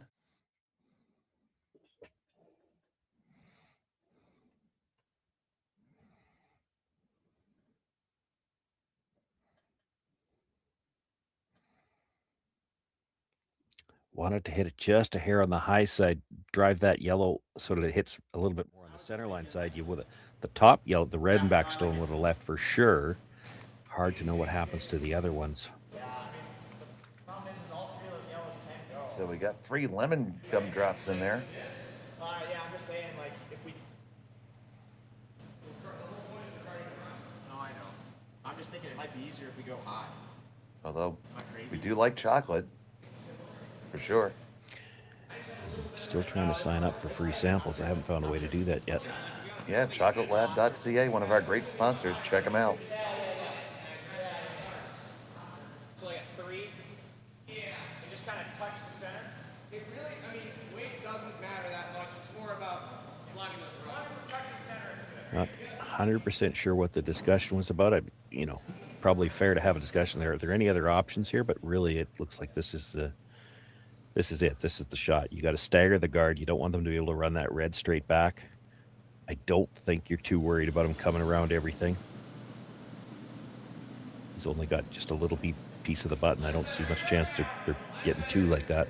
They're going to try some kind of run. So it's a question of do we have to be careful where we put this so that the double run, you don't want to leave a better angle than what he's got right now. See Thurston and Kaufman just managing this one. At that point, I'm like, damn. Pretty good spot. Yeah, I think so. They're dead lined up. So any attempt at the double run, you got to be pretty close to the nose. So you're leaving something up front. All three yellows are never leaving. You might be able, I mean, if you hit it right, you could certainly, we have the old picture in the overhead because the guard that was just thrown is not there. There we go. There it is. If you hit this right, you could certainly move the three out of the middle, and you're hoping to pop them all open, maybe get the 4 foot open at least. Well, no choice but to pound the bejesus out of this. Yep. Get a little bit moving. Not really enough, Sean. No, that one was the... And you see that stagger up front now. Yeah, so there's no run available now. Well, I guess you could play the double run, and they might have to. They need some room. They're gonna draw at this point. Yeah, I get what he's looking at. There's no straight run back now, so he's trying to throw a wider guard. The problem with that is then he can play the double run for sure, over the top double run. I think you still stagger this. He's not drawn.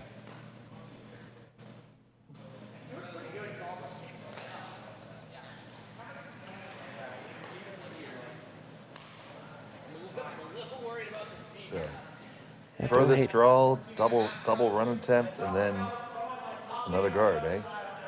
Yeah, depending on how well a double run is made. Like they're actually looking to come right in here, which is fine because, you know, he's got to go one red across the top of the second one, try to bring it back. So you come in, as long as you stagger them, he's probably not able to get all three of them, even if he makes it. And, you know, it's not a gimme to even make contact.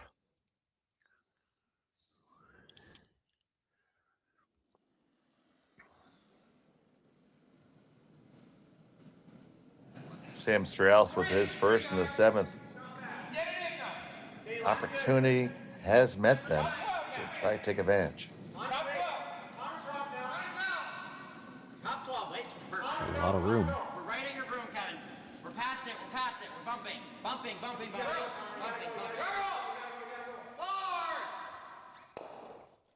That's not bad.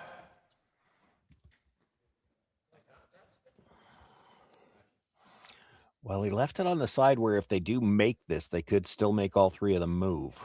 Hard to get all three of them out. I mean, you're looking at moving 5 stones, and there's some angle involved in the first one, so you're not going to carry all your weight through.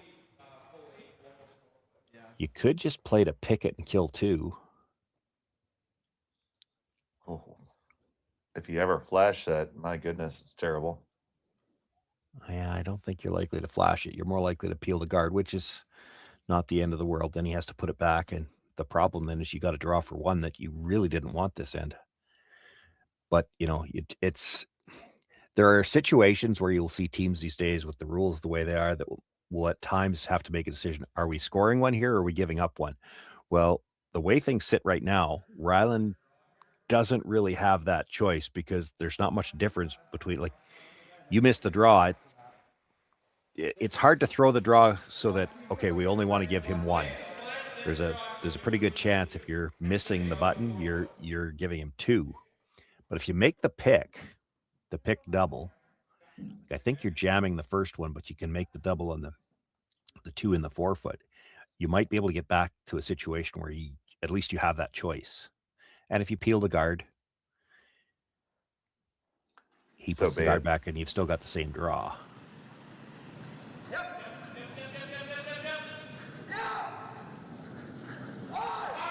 Got this right out of his hand. It's past the guards. Gonna pick it, move 1 and 2 out of there. Nice double takeout by Rylan Kleiter. Yeah. think you're throwing the out-turn draw.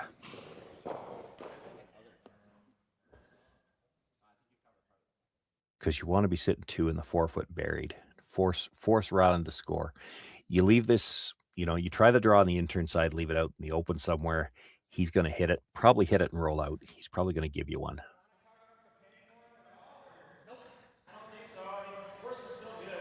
You want him to be shooting this against the possible steal at 2, and then he has to try to score.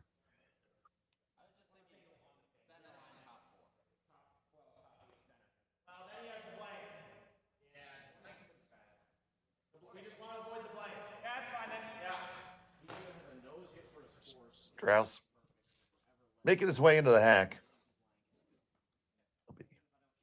Cole Thurston and Connor Kaufman rushing it home.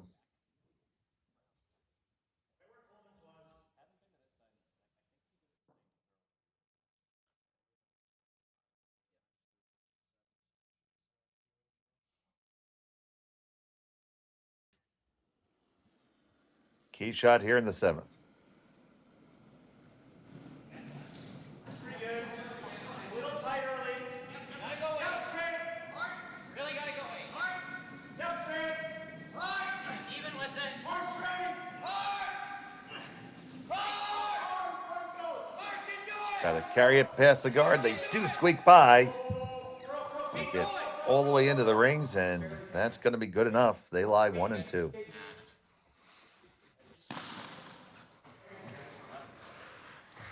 And now here's that force that Kleiter never won it. Yeah.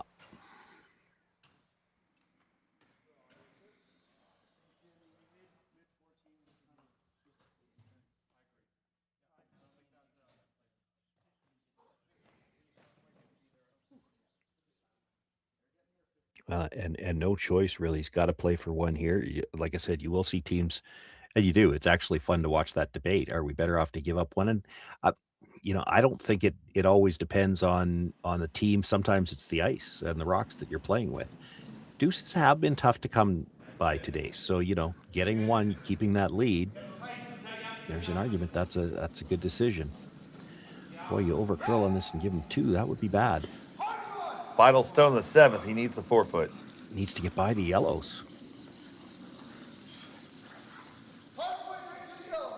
Johnson coming on out, and well, he's going to give him 1, Shawnee. Found a way to give him 1. So it's a steal 1 for Kevin Tuma. Kleiter will have the hammer in 8 when we come back to Martensville.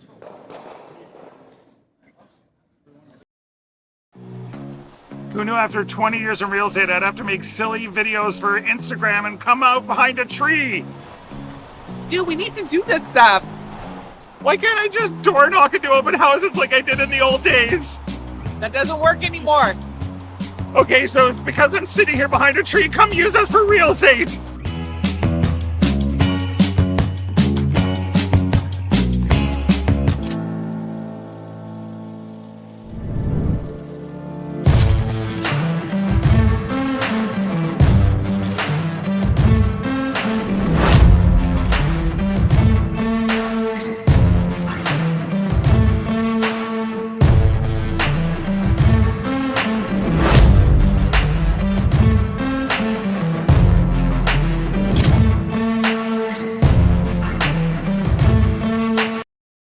All right, real talk for a second. If your snack situation hasn't changed in years, maybe it's time for an upgrade. The Chocolate Lab makes legit chocolate that's worth paying attention to. That's it. Back to whatever you were doing.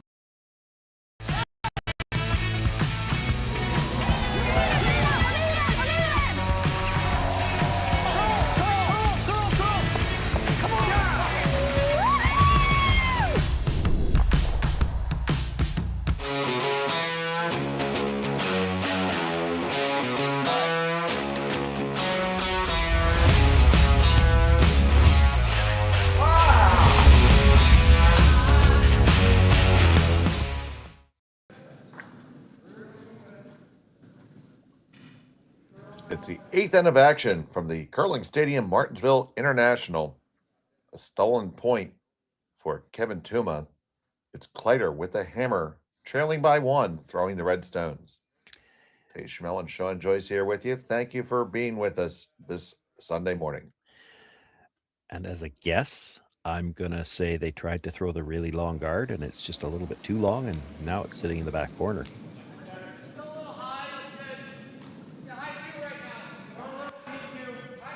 So early advantage in the eighth to Kleiter trying to set up his deuce. He's only going to have one yellow center guard to deal with. Second one on the way from Kaufman. Connor is one of the ice makers at the Four Seasons Curling Club in Blaine, Minnesota. Even low 14s. Are you guys comfortable with this? You can also easily get to like there this way. Is that more comfortable? Yeah. Okay. I want to try to get around the board. Okay.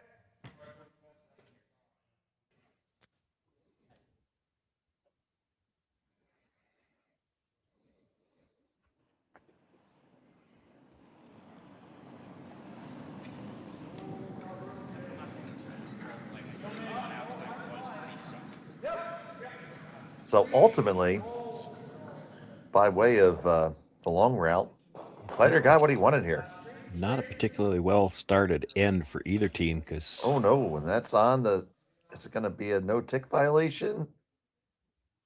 No, it's still on the center line. And that's one of those ones where you do get the choice in the no-tick, and Tuma might have elected to leave it there anyway because he needs a few more rocks up front.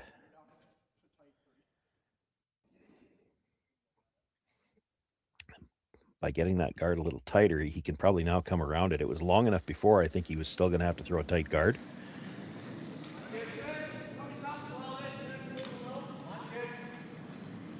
You need to make this draw good because the double peel's coming on the next one.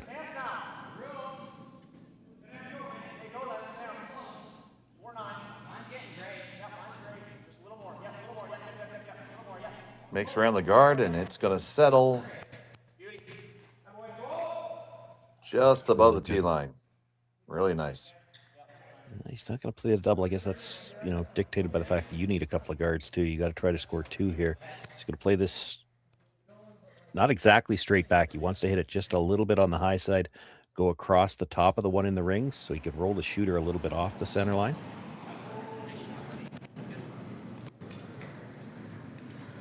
I'd like to keep the shooter though.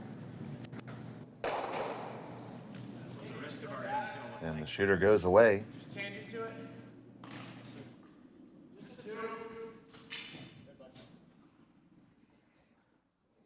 So we're going to play cat and mouse a little bit. A little bit.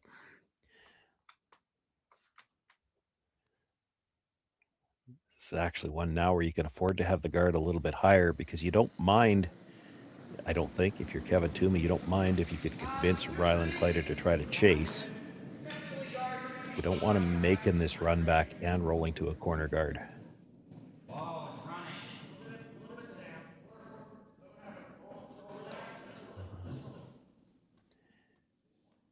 Not going to get it higher.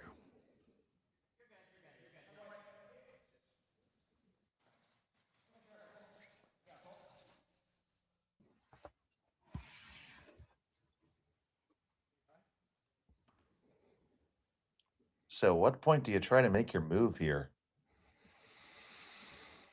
Well, I mean, it's tough to make any kind of a move right now for Kleiter with that rock where it is in the 4-foot.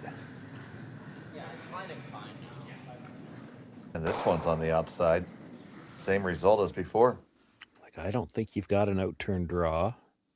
Hard to even make the inter. Like, I think you're probably running for a while, and then at some point in time, you might have to make a decision to try to run a red in on the angle. And if you stick it, you still got your chance for two. But I can't imagine you doing that before, well, probably thirds last, because if you don't make it at all, you didn't open up shot stone either. You might not even play it until you play it with Rylan's first. If you make it, you got a chance to win. If you just make contact with the one in the rings, you know you've got the tie at least. And if you just peel the corner guard, at least you've got an out-turn draw path, because right now you don't.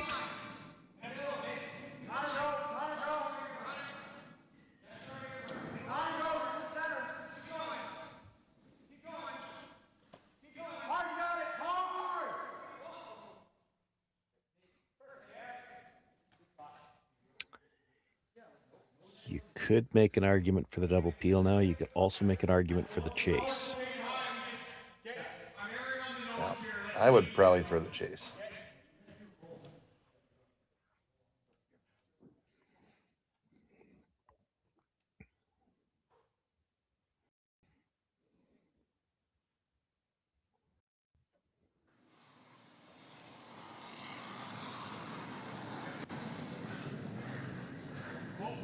This one a little bit closer to the broom. Runs it back and by, but they do leave their shooter up there in the draw path. Well, they don't really have a draw, so that they've got angle run-ins now on both sides, and I have to think there's one of them's coming on the next one. I would be tempted to throw the one on the other side, but that would have the added benefit of maybe opening up an out-turn draw for you. Yeah, exactly. And I mean, if you stick it behind cover, you still got your chance to score two.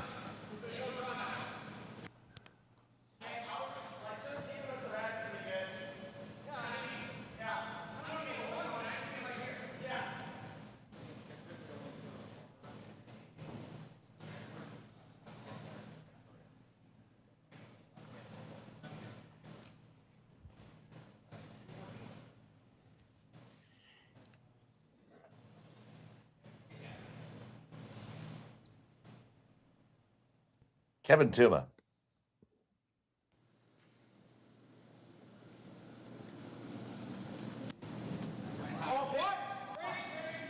Just looking to lay up another nice card here. That picked hard. It's gone. Doesn't even have a chance. That's unfortunate.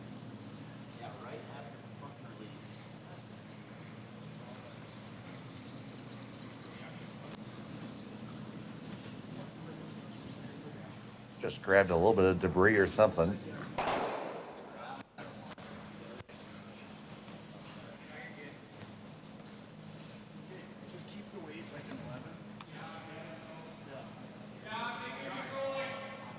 The question now is, how far do you want to roll? Roll it behind the long red guard. The chase is available. You roll farther over, get over behind the tighter guard. There's plenty of room to draw in, get to the inside corner of it, and be shot rock.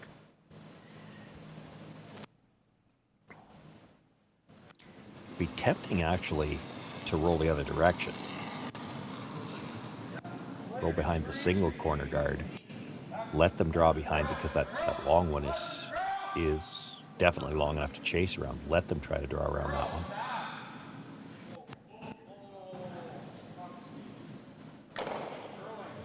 I think that's what they were playing. They were trying to roll towards the single guard on the other corner, and just came up a little too much on them, got the nose hit.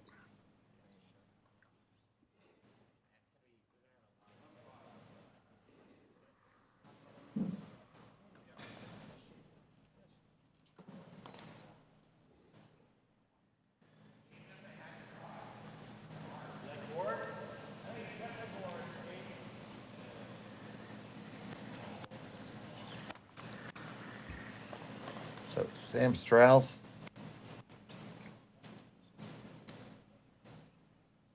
Gonna play the little pop and flop here. Yeah, he's trying to get under the staggered reds for sure, because it's the only way he's going to get any piece of the forefoot.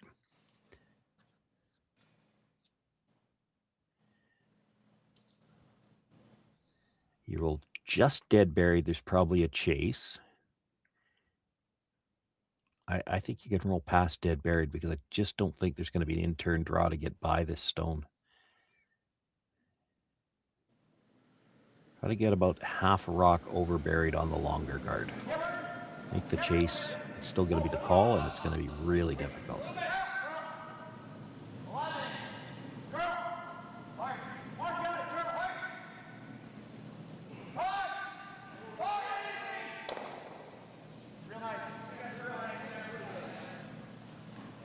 Gets a little bit of a roll, but it's definitely still available. Yeah.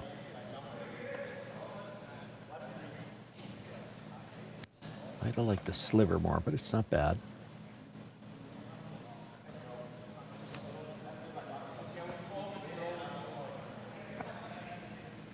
Now, to me, this feels like you're going for the tie. Well, I mean, he's playing with enough weight. Like he's hoping to roll behind the corner on the other side, but this is a very tough shot now. You got to hit that thick enough with enough weight to remove it, or at least remove it from, you know, it's got to go all the way through the forefoot because you're not going to be able to see it again. And you got to get your shooter to roll to, you know, a very precise spot if it's going to be buried well enough that he can't get at it. One or the other's not so bad. When you're trying to get both out of one shot, this is really tough.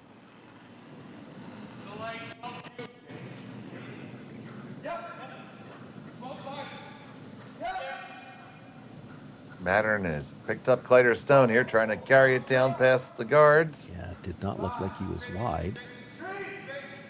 They get up to the face, it's going to sit dead wide open.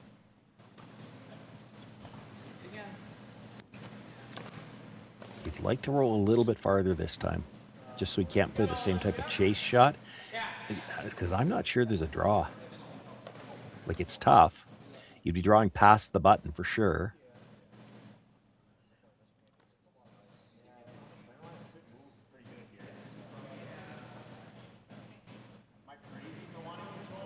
Trying to roll, I think, in line to where he's got his broom on the ice right now. I mean, you're not going to be that far back, obviously. You just may be biting the top of the forefoot.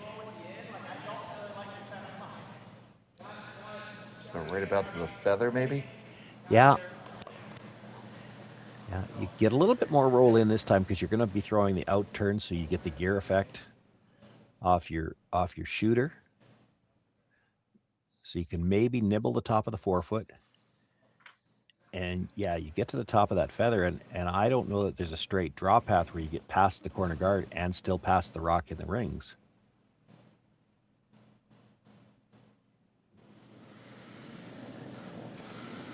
Final stone for Sam Strauss here in the 8th end.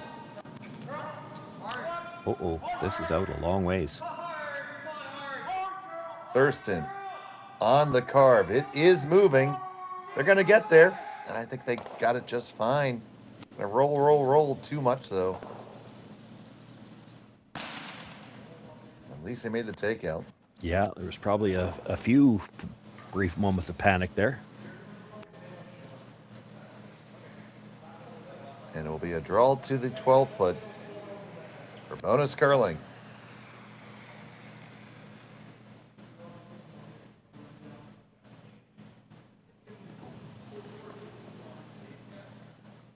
Well, Sam definitely wants that one back. Yeah, he didn't any more than get by the long guard.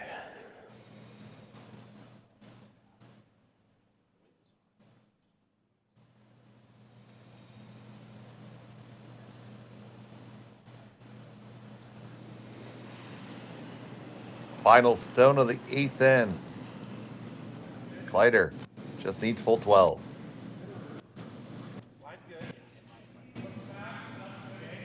Pattern walking it down. Just a little bit of manicuring. Looks pretty good. Looks pretty good. And that'll do. Put one on the board.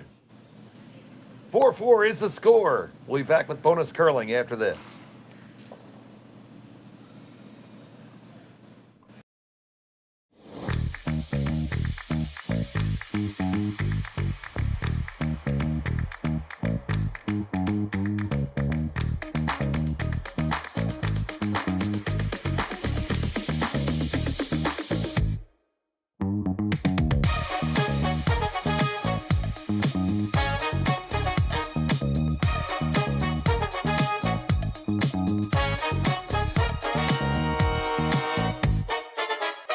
Developed over a decade in collaboration with the finest ice makers this side of the Atlantic, the Pebblehead PB5 is nothing short of a triumph of sophistication and craftsmanship. Weighing less than half its lumbering copper predecessors, yet boasting tenfold their durability, the PB5 delivers perfect, consistent ice, time after time. The PB5 by Pebbleheads.com, the apex of ice-making ingenuity for the roaring game. Welcome back. It's the 9th end. It's extra bonus curling here in the quarterfinals of the Curling Stadium. Martensville International. This matchup between Rylan Kleiter and Kevin Tuma. Kleiter had to take a single in 8, so Tuma has that last rock advantage. Throwing the yellow here in the extra end. And that center guard attempt didn't get very close. It's like 5 inches off. On the one hand, you could try to tick that into the ring so you know you could hit something on the next one. But do you really ever need to worry about that rock? And you're going to have when you do get the chance to play peels, you'll have an angle to try to kill that one.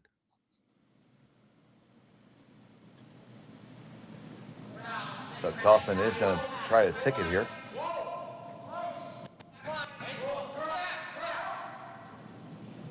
Just looking to nudge it in and roll the shooter open to the outside. Yeah, there's the Nothing problem. like that. There's the problem with that attempt. You play that shot, and this happens, and you got nothing out of that first rock.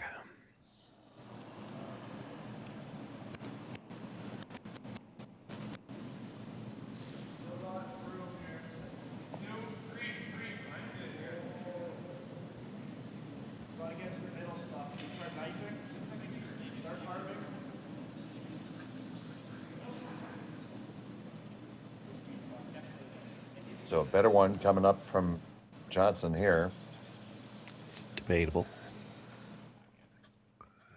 Didn't get to the center line again. And now how do you miss that double peel? So you're drawing. Oh, I can show you a way. I think you're drawing here, and I don't think you're drawing behind because you play the double peel and it's coming into the forefoot.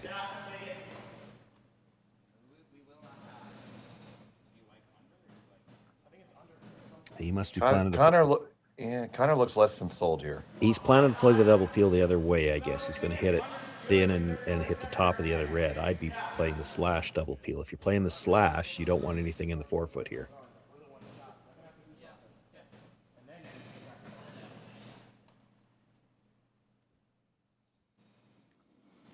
The left-handed delivery is on the way.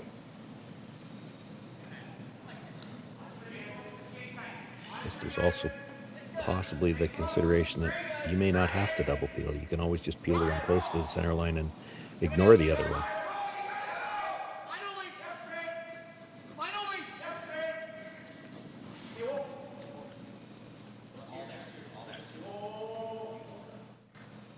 Well, that draw is nicely thrown.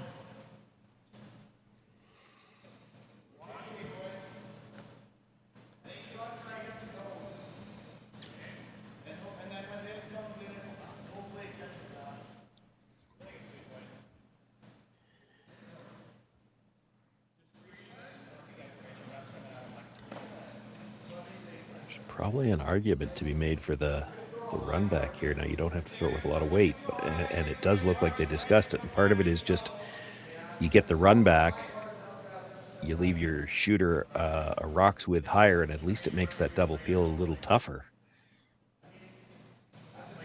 Like, it's hard to not make contact with the second rock right now if they really wanted to go after it.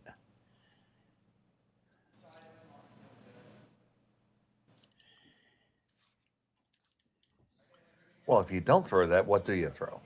Well, the freeze. I mean, they throw the freeze, they let them throw the double peel, and you know that at some point in time later that you're going to guard for now, and at some point, well, he's throwing the longer guard for now. This is fine too. You keep them busy peeling for a while.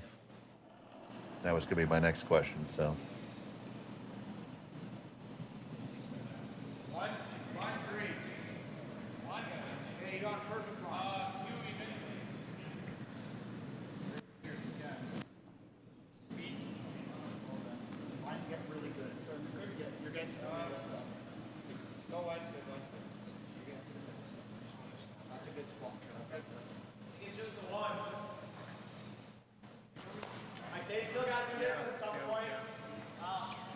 There's a way to get all three of them here.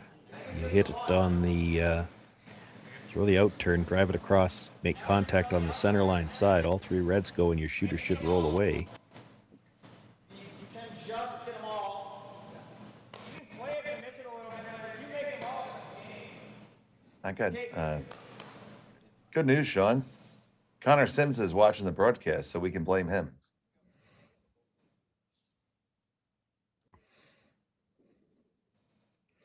I wasn't sure that was a requirement. No, but it's just a nice bonus.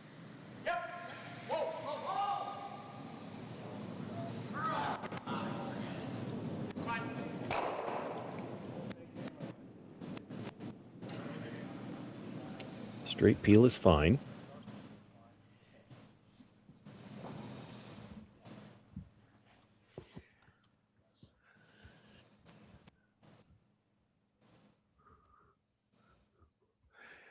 So they'll throw the long guard for a couple here, and I'm still not 100% sure what their play is going to be when they do decide to come in. You can freeze, you can play the run back. The run back, you better dead stick it. You play the freeze, you let them double peel the guards, then at some point in time you make the play in the house, tap, and he has to draw to beat it.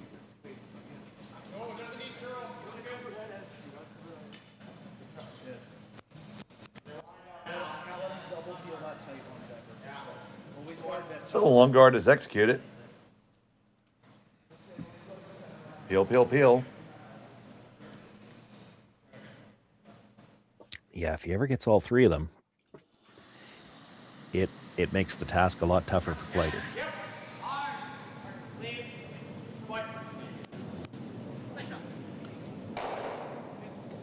So when they keep playing these guards, they have to keep it nice and high. You don't ever want to over curl either. You over curl, he might just go after the tight guard. Get the double peel on the two that are tight to the rings, and the long one by itself won't protect much.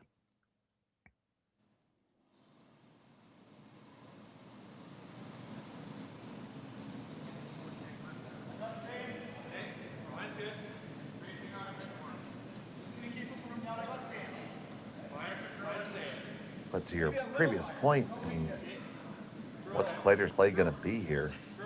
Well, that's the question. And really, I mean, a lot of times we get into these situations and you got to wonder who's going to blink first. Well, there's no question here. I mean, Tuma's already got shot rock behind cover. He doesn't have to blink. Kleiter's going to have to make the move. Yeah. Yeah, that's a shot rock that's probably good enough to win. Yeah, it is. Well, and even if you make the run, you're not going to be full 4 foot buried. You're going to have a piece of the 4 foot. So he's always got to draw on the intern path. He's got to have the whole button for sure, and most of the 4 foot. I'm just not sure how you get anything in a better position if you're Kleiter.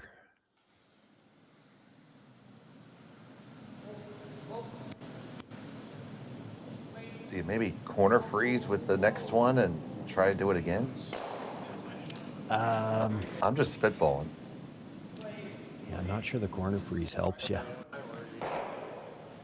If you're going to freeze, I think you got to be right on the face. Because you play it through. You make the freeze on the face. He's double peeling the front two guards, and then you've got a tap in the house. Well, a corner freeze isn't great for that. Don't know if you can get all the way to the face, unfortunately. Well, that draw got there around the guards, so, you're following it down.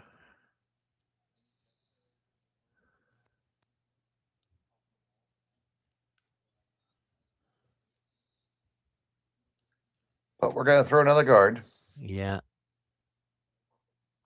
Probably. Maybe. They're just talking through the options. Like, you probably need 2 shots to get shot rock unless you're playing the run back. And I don't think you're leaving it till the last one to play the run back. Picking up some additional viewers right now. We'd like to welcome everybody who's watching that other curling event. Thanks for joining us here on Curling Stadium. This is probably the last guard, I think.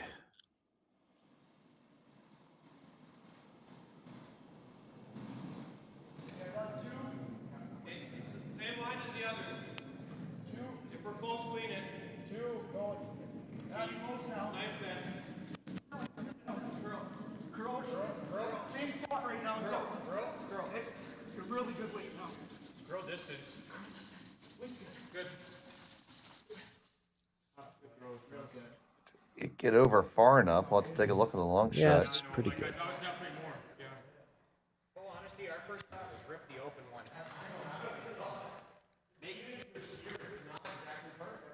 No, I mean he's got that suit. You rip that. You ever corner hook the run back?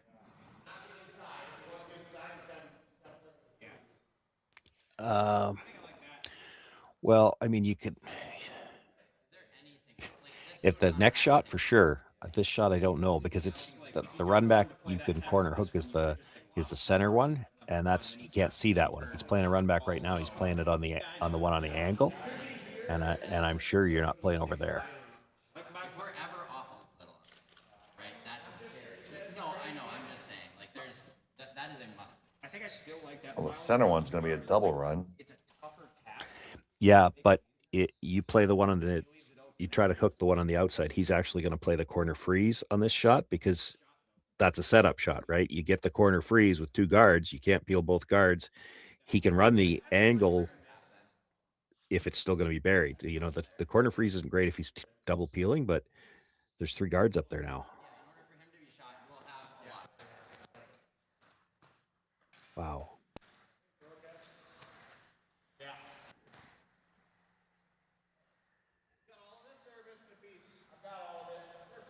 There's some risk involved with this. He's just trying to straight peel this guard, and it's thin.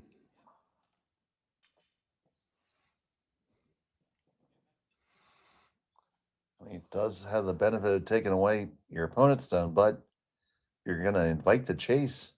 Yeah, which, I mean, he already knows that's probably coming one way or the other anyway, but you're going to let him play the out-turn side where he can tap this stone behind the tee line and then have both turns to get at it with the last one. This one is wide, and it goes past everything. I think that's definitely one where they were so concerned about screwing things up.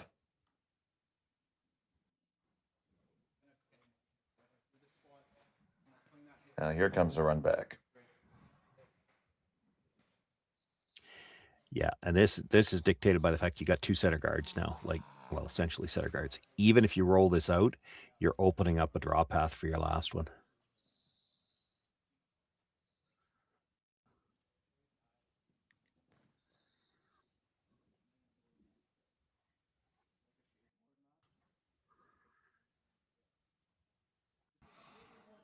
Like, this is not, you don't expect this is going to be the rock that's going to give you the chance to steal the point. It's just the one that's going to open up room for your draw on your last one. It's been a game full of a lot of strategery.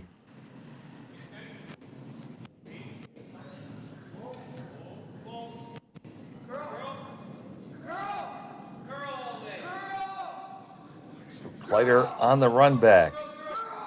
Make contact. Oh no, this is going to go over the top and all the way through.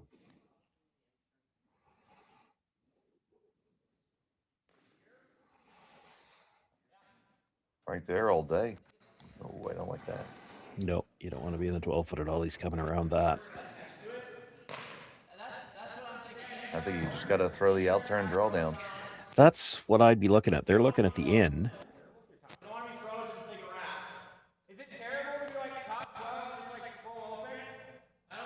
I just think that gives your opponent a chance. It might.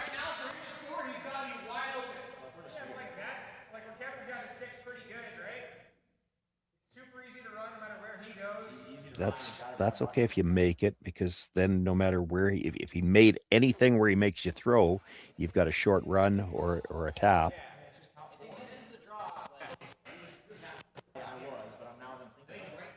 Yeah, if you're coming around from the in-turn, I like what they're looking at now. Rather than try to tuck a corner, if you're going to do anything on the in-turn, try to leave it wide open. Right there isn't bad. Leave it wide open right there. If Rylan makes something somehow, it's going to be a pretty short run. You want to be able to see all of this rock. Yeah, I mean, get as deep as you can, right? But yeah, like, here's probably ideal. Yep, it's full floor. I think it's like half floor.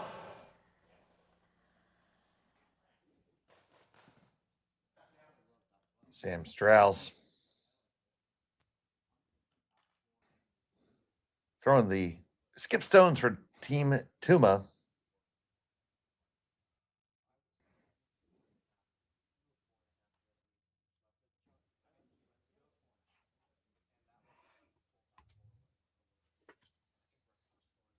They have the hammer here in the extra end, all tied up. Trying to consolidate this victory. Is first and 2. Top 8, a little straight early. Top 8, okay, go man. That's pretty good. Top. Kleiter trying to get the draw time. That's great. It's always straight. Wait. Already at your room. We're just like right on your broom. Or Josh.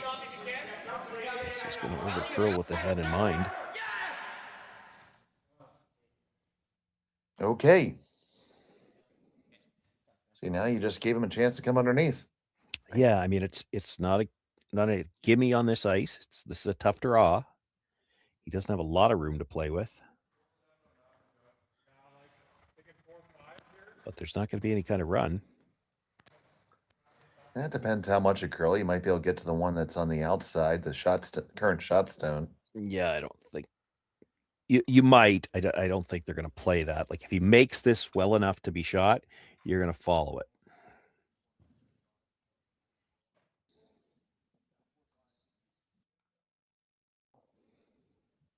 So the fans here in Martensville are getting their money's worth. It's been a great crowd all weekend long.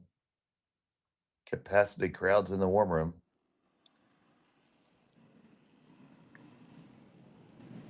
Final stone of the 9th for Kleiter. That does not look wide. And Josh picks this one up right away. This looks light as well. Yeah, he's got to get by the yellows, though, and I don't think it's ever got a chance to get by the yellows. And that's going to be a victory. So put 2 on the board for Team Tuma. They take a 6-4 victory, and they will move on to the semifinals. Semifinals are coming up in just 45 minutes time. Keep it here on Curling Stadium. We'll have coverage of both games. So for Sean Joyce and Kaylee, I'm Dave Schmelt. Thanks for watching.